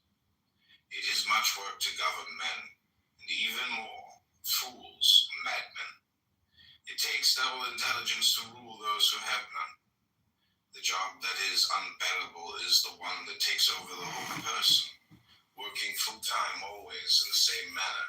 Far better are the jobs we don't grow bored with, where variety combines with importance and refreshes our taste. The jobs most respected are the ones that entail the most or least dependence, and the worst are those that make us sweat the hardest, both here and even harder in the hereafter. Govern men, and even more, fools, madmen. It takes double intelligence to rule those who have none. The job that is unbearable is the one that takes over the whole person, working full-time always in the same manner. Far better are the jobs we don't grow bored with, where variety combines with importance and refreshes our taste. The jobs most respected are the ones that entail the most or least dependence, and the worst are those that make us sweat the hardest, both here and even harder in the hereafter. It's in the same manner. Far better are the jobs. Badness, if short, isn't so bad. Quintessences work better than farragos. Everyone knows that a tall person is rarely an intelligent one, but it's better to be tall in stature than long in conversation. Some people are better at disturbing than adorning the universe. Useless trinkets shunned by all. The discreet person should avoid tiring others, especially the great or very busy. It would be worse to irritate one of them than the rest of the world. Well said is quickly said. Everyone knows that a tall person is rarely an intelligent one, but it's better to be tall in stature. Well said, as to that you will have substance. It's called for a certain gravity and living. It's called for a certain gravity and decorum. Keep only what the occupation requires, what you need to fulfill your obligations. tongue, squeeze it dry, help it along. Those who want to look like hard workers give the impression that they aren't up to their jobs. If you want to succeed, do so using your gifts, not your outer trapping. Even a king ought to be venerated more because of his person than because of his pomp and circumstance. Things depend on circumstance. Sometimes they prevail, sometimes fail. For a hopeless fool, however, the emptiest satisfaction turns into a flower, goes on scattering its seed. The quick person character size others so exaggeratedly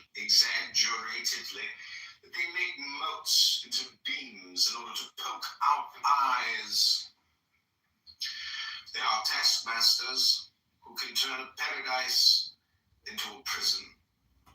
When swayed by passion, they take everything to extremes. Good-natured people are able to pardon anything. They insist that others had good intentions or went wrong inadvertently. With affection, some trust so much in their own worth that they make light of diligence. A prudent person knows very well that merit can take shortcut if held by favor. Benevolence makes everything easier. It compensates for whatever is lacking. Courage, integrity, wisdom, and even discretion. It never sees ugliness, for it doesn't want to. It is usually born from similarity of temperament, race, family, country, or occupation. In the spiritual realm, benevolence bestows talent, favor, reputation, and merit. Once one wins it, this is difficult. It is easily kept.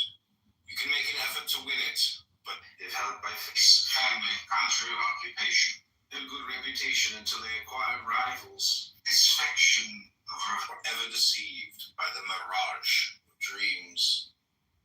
The first and most essential act of faith is then this: being exists. And the being of beings, the truth of being, is God.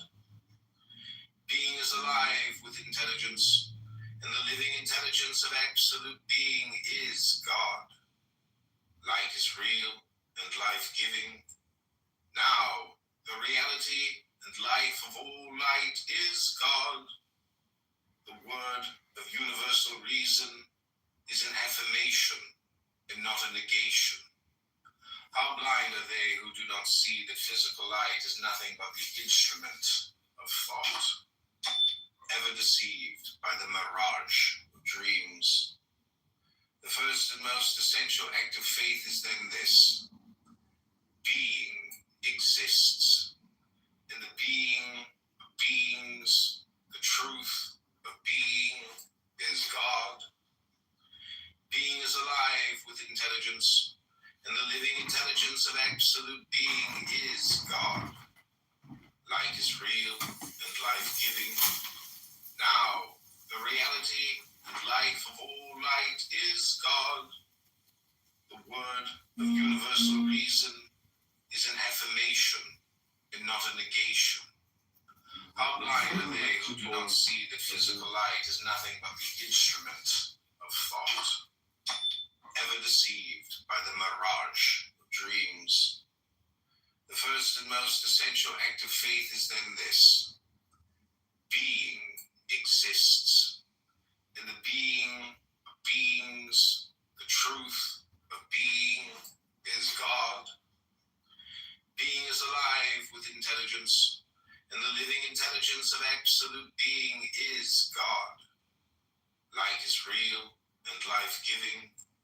Now, the reality and life of all light is God. The word of universal reason is an affirmation and not a negation. How blind are they who do not see that physical light is nothing but the instrument of thought, ever deceived by the mirage of dreams. The first and most essential act of faith is then this: being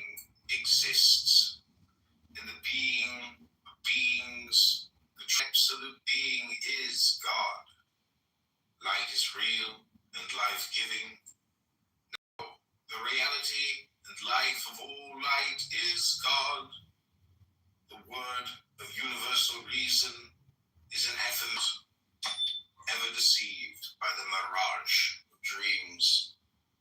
The first and most essential act of faith is then this: being exists. In the being of beings, the truth of being is God. Being is alive with intelligence, and the living intelligence of absolute being is God. Light is real and life-giving. Now, the reality and life of all light is God. The word of universal reason is an affirmation and not a negation. How blind are they who do not see that physical light is nothing but the instrument of thought, ever deceived by the mirage of dreams. The first and most essential act of faith is then this: being exists. In the being of beings, the truth of being is God. Being is alive with intelligence, and the living intelligence of absolute being is God. Light is real and life-giving. Now, the reality and life of all light is God. The word of universal reason is an affirmation and not a negation. How blind are they who do not see that physical light is nothing but the instrument of thought, ever deceived by the mirage of dreams.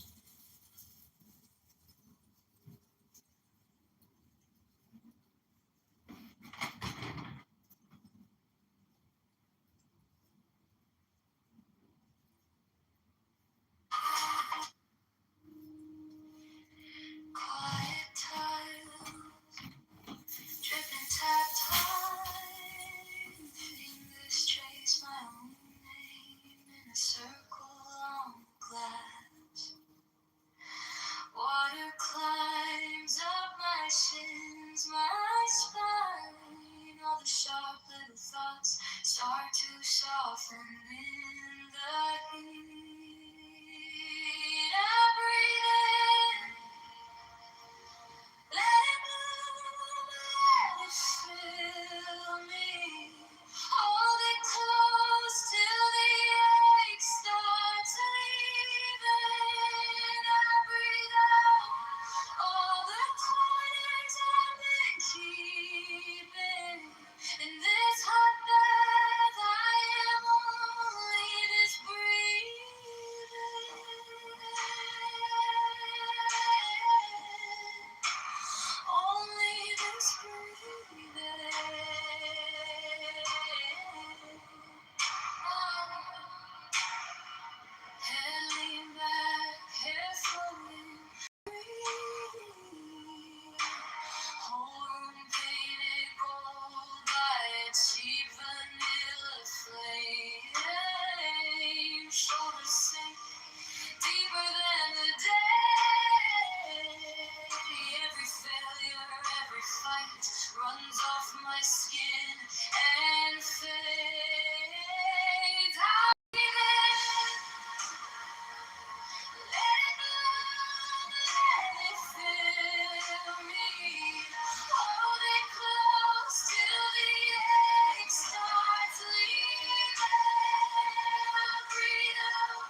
trace my own name in a circle on the glass. All the sharp little thoughts start to soften in the heat.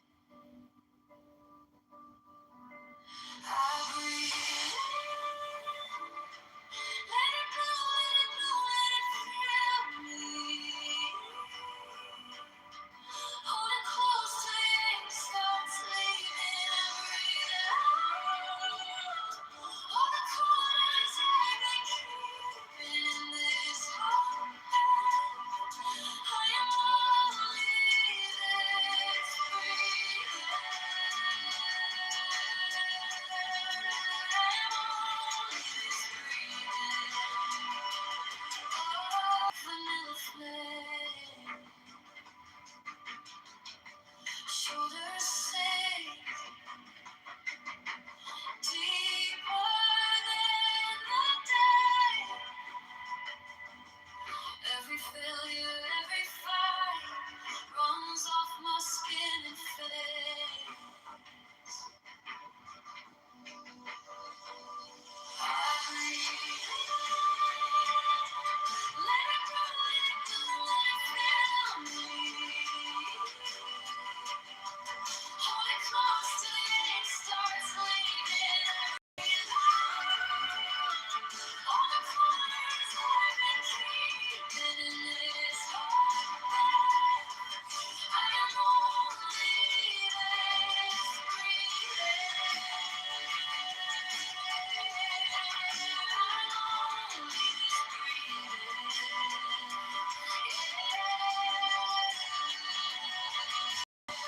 One breath for the fear, one breath for the shame, one breath for the girl who tried anyway. Counting endless days for the wisdom days. If I can stay right here, that's all I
Quiet pose in my chest like a secret.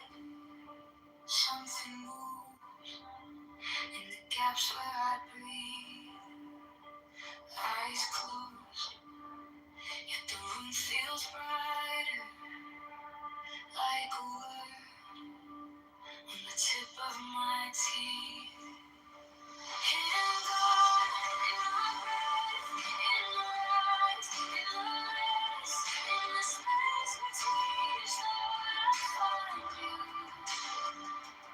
Little flame in the dark, breathing wisdom in my heart. Every question comes back into you.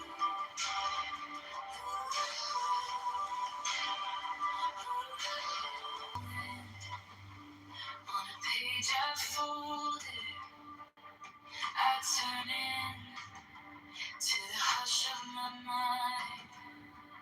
Your voice is a silent speaking, pulling threads till my scattered cells align.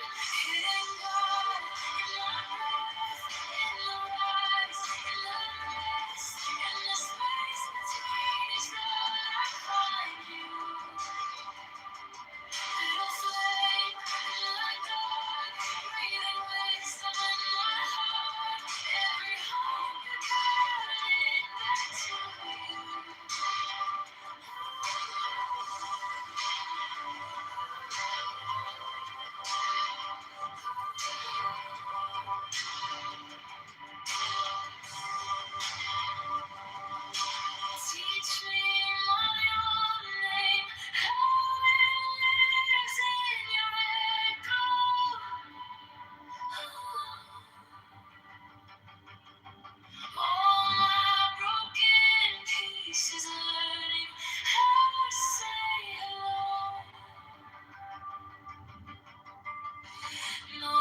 gaps where I breathe.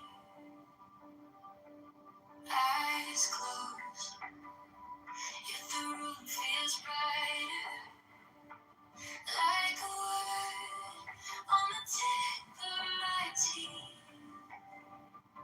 Hidden God in my breath, in the rise, in the rest, in the space between each thought I find you. Little flame in the dark, breathing wisdom in my heart. Every question curls back into you.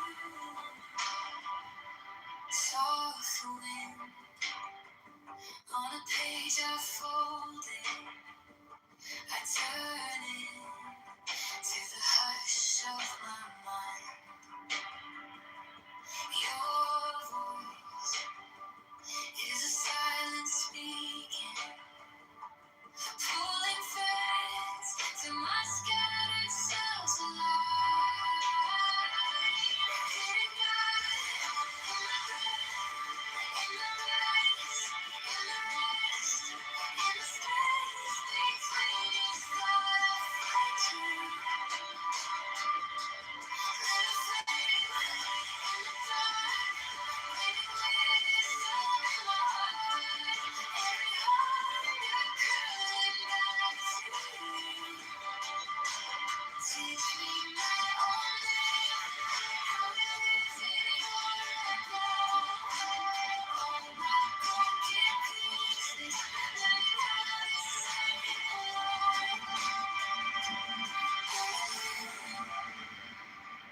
I find myself knowing me.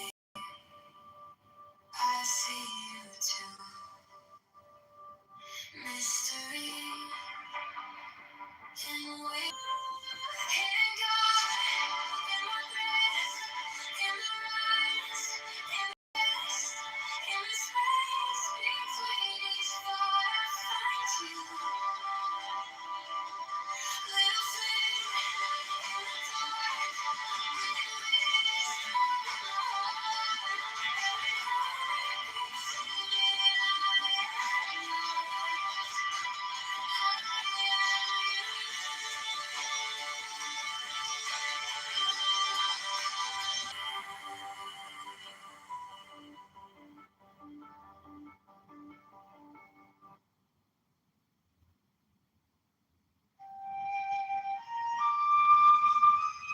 First, there are many and diverse conditions of life upon this earth.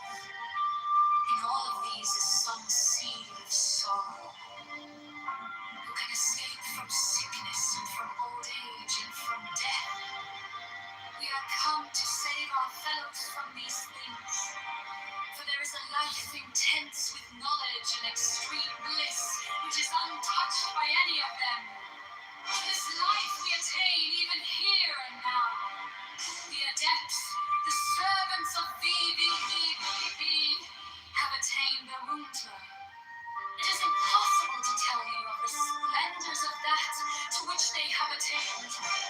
Little by little, as your eyes grow stronger, will we unveil to you the ineffable glory of the path of the adepts and its nameless school. Even as a man ascending a steep mountain is lost to sight of his friends in the valley, so must the adept seem. They shall say, he is lost in the clouds, but he shall rejoice in the sunlight above them and come to the eternal snows. Or as a scholar may learn some secret language of the ancients, his friends shall say, look, he pretends to read this book, but it is unintelligible. It is nonsense. Yet he delights in the Odyssey while they read vain and vulgar things. We shall bring you to access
first. There are many diverse conditions of life upon this earth. Who can escape from sickness and from old age and from death? We are come to save our fellows from these things. For there is a life intense with knowledge and extreme bliss which is untouched by any of them. To this life we take even here and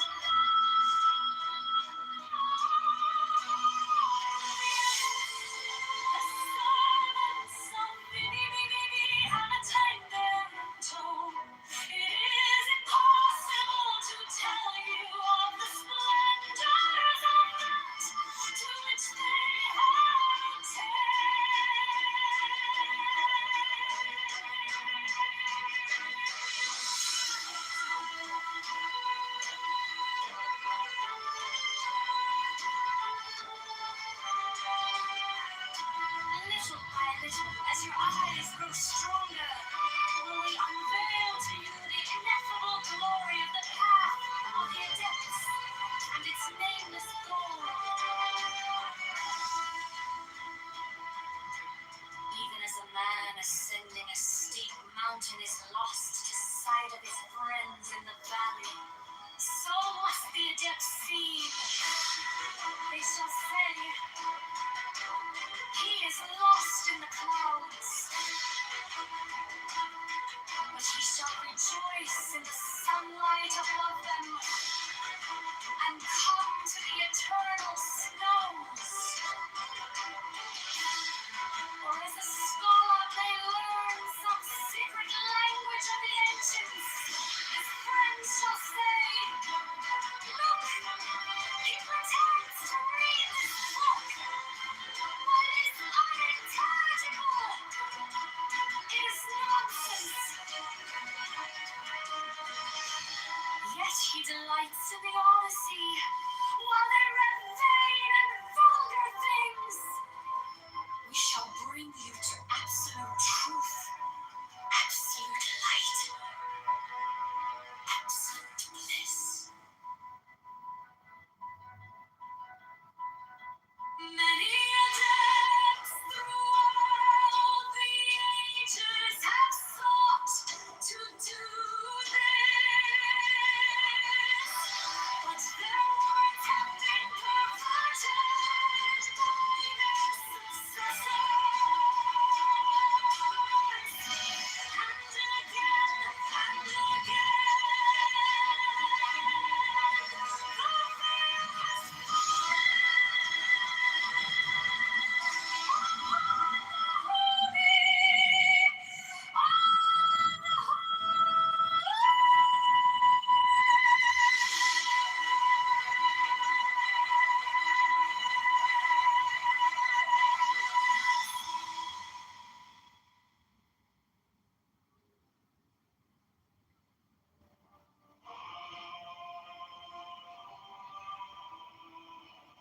I behold a small dark orb, wheeling in an abyss of infinite space.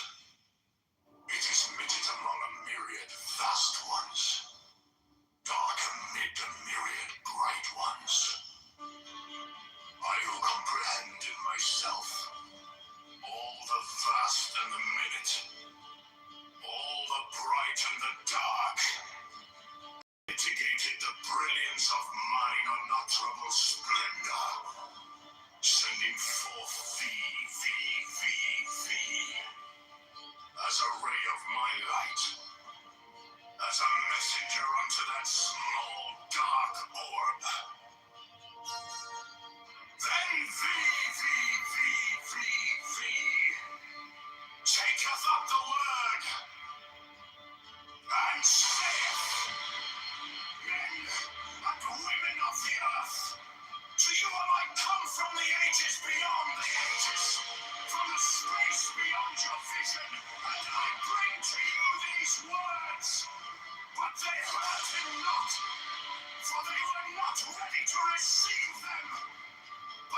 certain men heard and understood, and through them shall this knowledge be made known.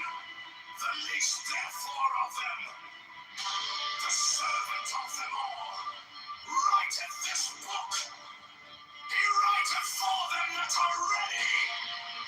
Thus is it known if one be ready, if he be endowed with certain gifts, if he be fitted by birth, or by wealth, or by intelligence, or by some other manifest sign, and the servants of the master by his insight shall judge of these.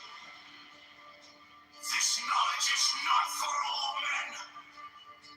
Few indeed are called, but of these few many are chosen.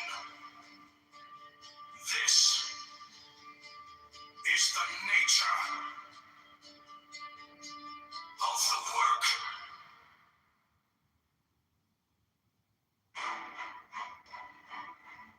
It is minute among a myriad vast ones, dark amid a myriad bright ones. I who comprehend in myself all the vast and the minute, all the bright and the dark, have mitigated the brilliance of mine unutterable splendor, sending forth as a ray of my light, as a messenger unto that small dark orb. Then taketh up the word and saith,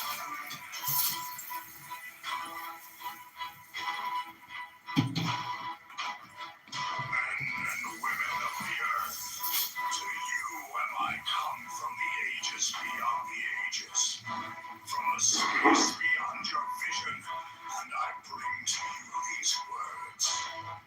But they heard him not, for they were not ready to receive them. But certain men heard and understood, and through them shall this knowledge be made known. The least therefore of them, the servant of them all, writeth this book. He writeth for them that are ready. Thus is it known if one be ready, if he be endowed with certain gifts, if he be fitted by birth, or by wealth, or by intelligence, or by some other manifest sign, and the servants of the master by his insight shall judge of these.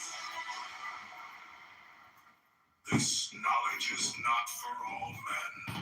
Few indeed are called, but of these few many are chosen. This is the nature of the work.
Ever deceived by the mountain?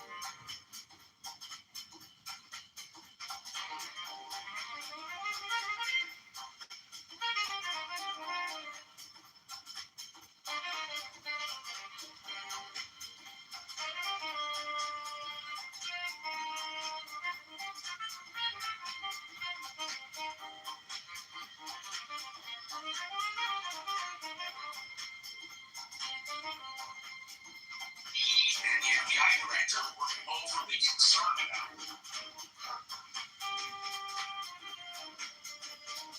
Tick-tock, tick-tock, tick-tock, I am a cuckoo clock,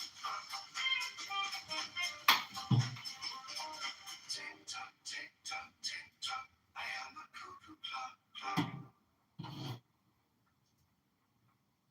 Tick-tock, tick-tock, tick-tock, I am a cuckoo. Okay, we're going to continue reading this incredible book by Alethus Levi.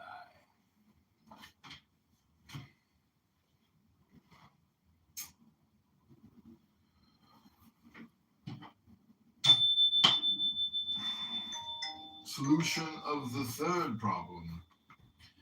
Faith being the rationale of the mysteries. Faith being the aspiration to the unknown.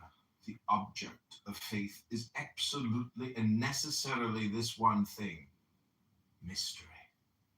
In order to formulate its aspirations, faith is forced to borrow aspirations and images from the known.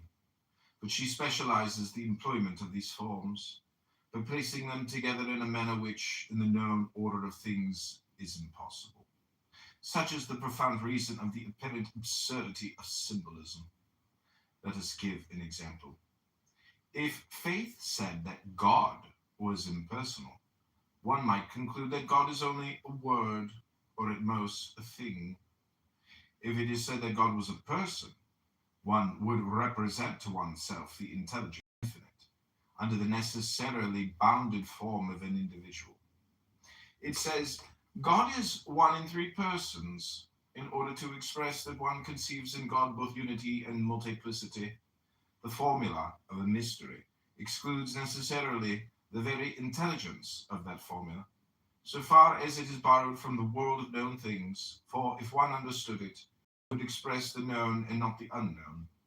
It would then belong to science and no longer to religion, that is to say, to faith.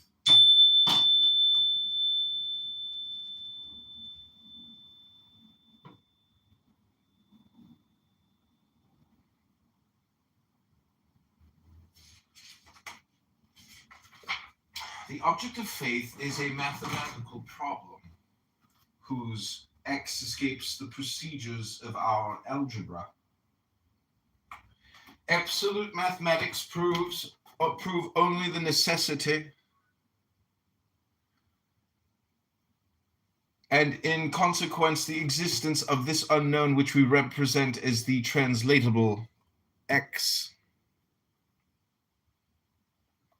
Now science progresses in vain. Its progress is indefinite, but always relatively finite. It will never find, in the language of the finite, the complete expression of the infinite. Mystery is therefore eternal.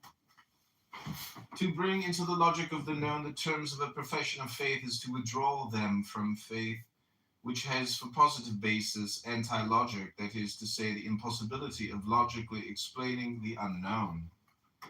For the Jew, God is separate from humanity. He does not live in his creatures. He is infinite egoism. For the Mussulman, God is a word before which one prostrates oneself on the authority of Muhammad. For the Christian, God has revealed himself in humanity, proves himself by charity, and reigns by virtue of the order which constitutes the hierarchy. The hierarchy is the guardian dogma, for whose letter and spirit she alike demands respect. The sectarians who, in the name of the reason, or rather of their individual unreason, have laid hands on dogma, have in the very act lost the spirit of charity. They have excommunicated themselves. The Catholic, that is to say the universal, dogma merits that magnificent name by harmonizing in one all the religious aspirations of the world. With Moses and Muhammad, it affirms the unity of God. With Zoroaster, Hermes, and Plato, it recognizes in him the infinite trinity of its own regeneration. It reconciles the living numbers of Pythagoras with the monadic word of St. John.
So much science and reason will agree. It is then in the eyes of reason and of science themselves the most perfect, that is to say, the most complete dogma which has ever been produced in the world. That science and reason grant us so much, we shall ask nothing more of them. God exists. There is only one God, and he punishes those who do evil, said Moses. God is everywhere.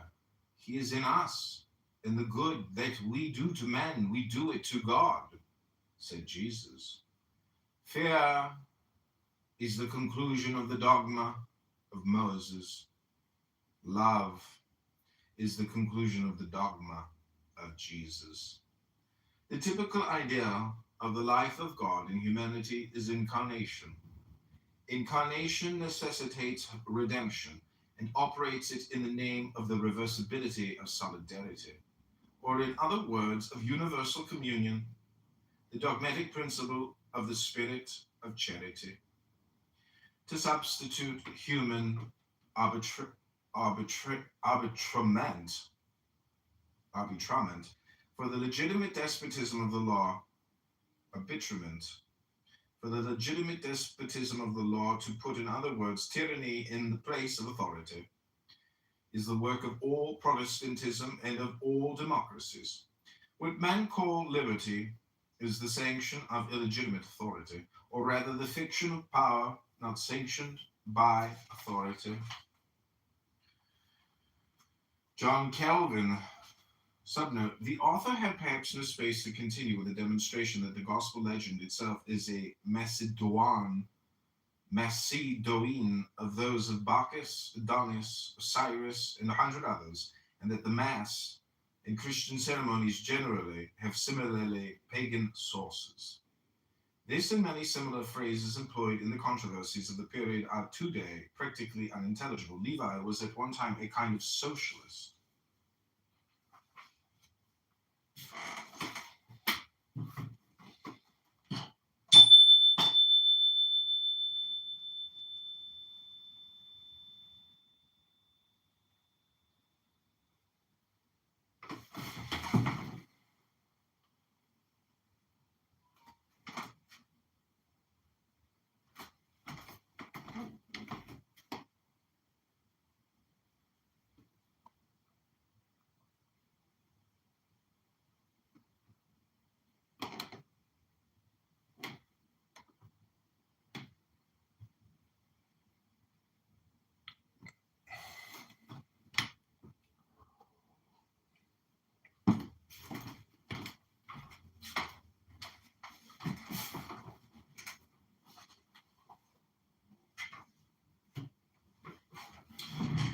John Calvin protested against the stakes of Rome in order to give himself the right to burn Michael's or a Cromwell. And there is a more or less absurd anti-pope behind all protestations against the legitimate papacy.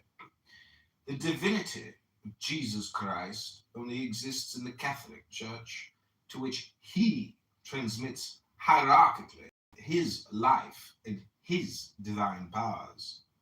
This divinity is sacerdotal and royal by virtue of communion. But outside of that communion, every affirmation of the divinity of Jesus Christ is idolatrous, because Jesus Christ could not be an isolated God. The number of Protestants is of no importance to Catholic truth. If all men were blind, would there be a reason for denying the existence of the sun? Reason. Now, if morality is a light, it follows that dogma must be a sun. Light does not come from shadows, but the most holy Trinity. Between speculative theism and anthropomorphism, there is only one possible medium, the mystery of incarnation. Between a moral fatality and draconic responsibility, which would conclude the damnation of all beings, there is only one possible mean, the mystery of redemption. The Trinity is faith, the incarnation is hope, the redemption is charity, the Trinity is the hierarchy, incarnation is the divine authority of the Church, redemption is the unique, infallible, unfailing, and Catholic priesthood.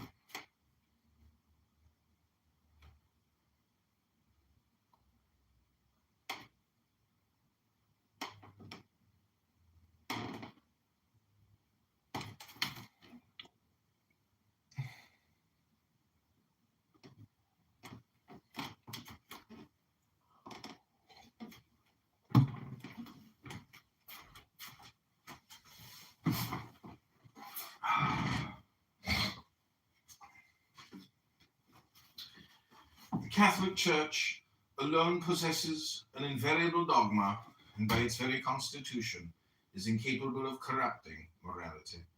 She does not make innovations, she explains. Thus, for example, the dogma of the Immaculate Conception is not new. It was contained in the Theotokon of the Council of Ephesus, and the Theotokon is a rigorous consequence of the Catholic dogma of the Incarnation.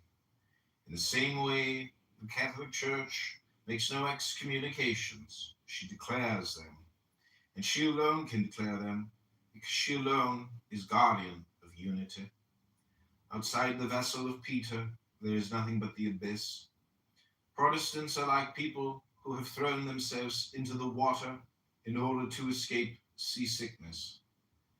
It is of Catholicity, such as it is constituted in the Roman Church. One must say what Voltaire so boldly said of God: if it did not exist, it would be necessary to invent it. But if a man had been capable of inventing the spirit of charity, he also would have invented God. Charity, Savior of the world. Blessed are the pure in heart, for they shall see God. To understand the spirit of charity is to understand all mysteries.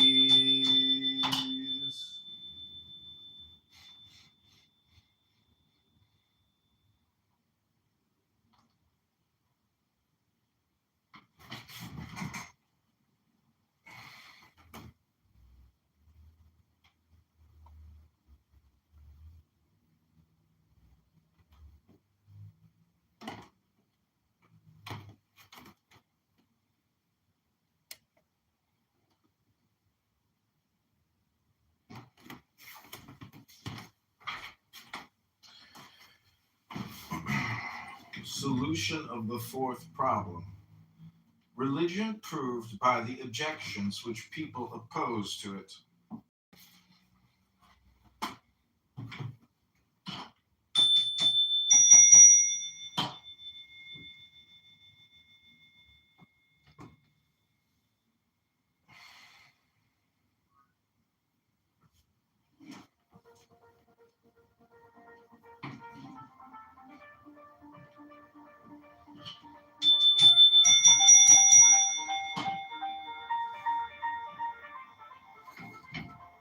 You rush to raise your flag, still shaking in your hand. You crave the final word, but don't know where you stand.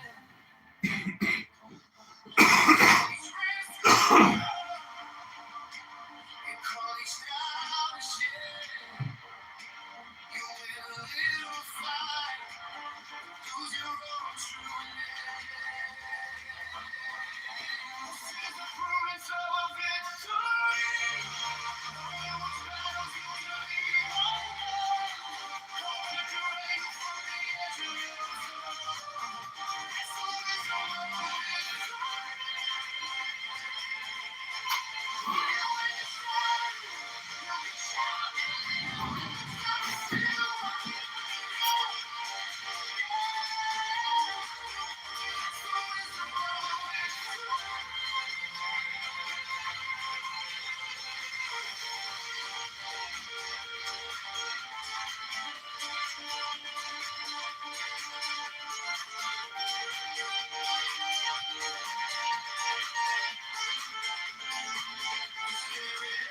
Every groove is proof that you were right.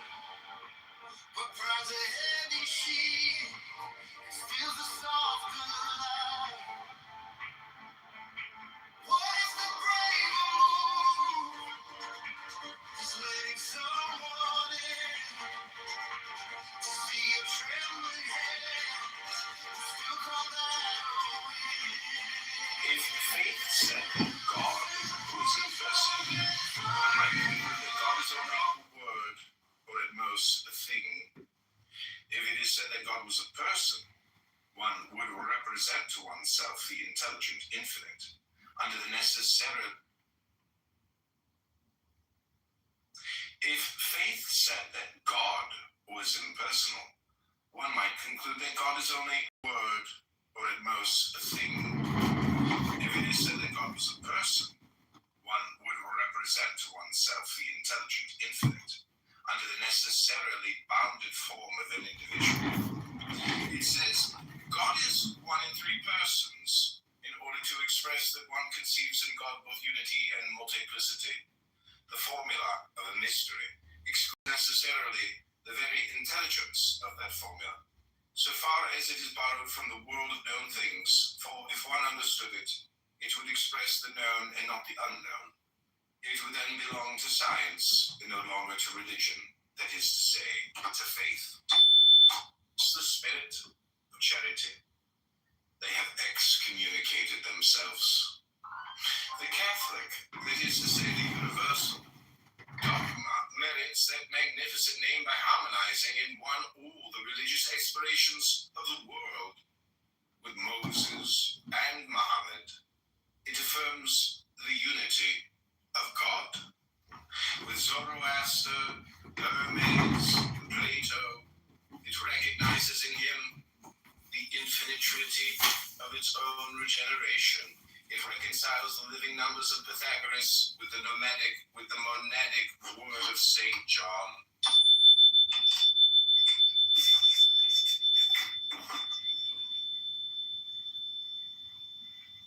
It's the spirit of charity.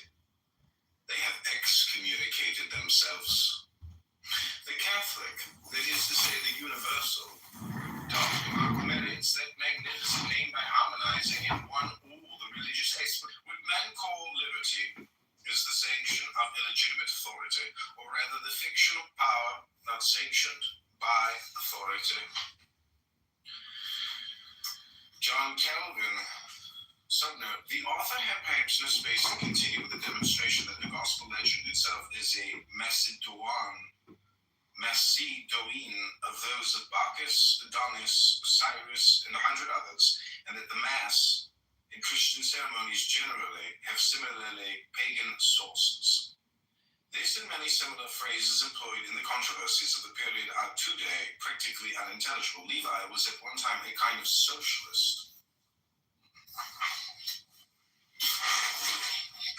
of incarnation, between a moral fatality and draconic responsibility, which would conclude the damnation of all beings. There is only one possible mean, the mystery of redemption. The Trinity is faith, the incarnation is hope, the redemption is charity, the Trinity is the hierarchy. Incarnation is the divine authority of the church. Redemption is the unique, infallible, unfailing, and Catholic priesthood. People who have thrown themselves into the water in order to escape seasickness. It is of Catholicity, such as it is constituted in the Roman Church. One must say what Voltaire so boldly said of God: if it did not exist, it would be necessary to invent it. But if a man had been capable of inventing the spirit of charity, he also would have invented God. Charity does not invent itself, it reveals itself by its works.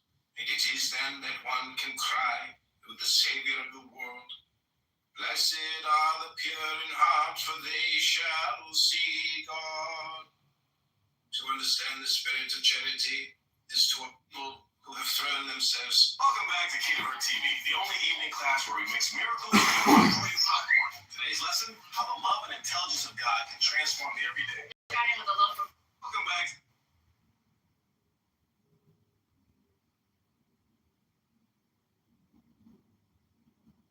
If faith said that God was in bed, Prince Maekar Targaryen woke up this morning.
To God. votes as the people are an abomination to God. That's nifty grammar you're playing with there. You rush to raise your fire. Must sing, right? People get Still shaking in your hands. their boss to be the right place. You crave the final word. Out like they, man. Don't know where you stand. Right up, folks. One step of Kitover's miracle. You call me to rescue. If faith said that God would suspend charity, liberty is the sanction of the legitimate form of faith of incarnation. People who have thrown their steps as part of advocating the TV deal. Lose your own true name. This is the prudence of a victory. No one's battles you can leave undone. Pull back your anger from the edge of your own soul. That's the wisdom of a victory. Quiet when you're silent, you can shout. You ain't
Wisdom speaks, not in silence.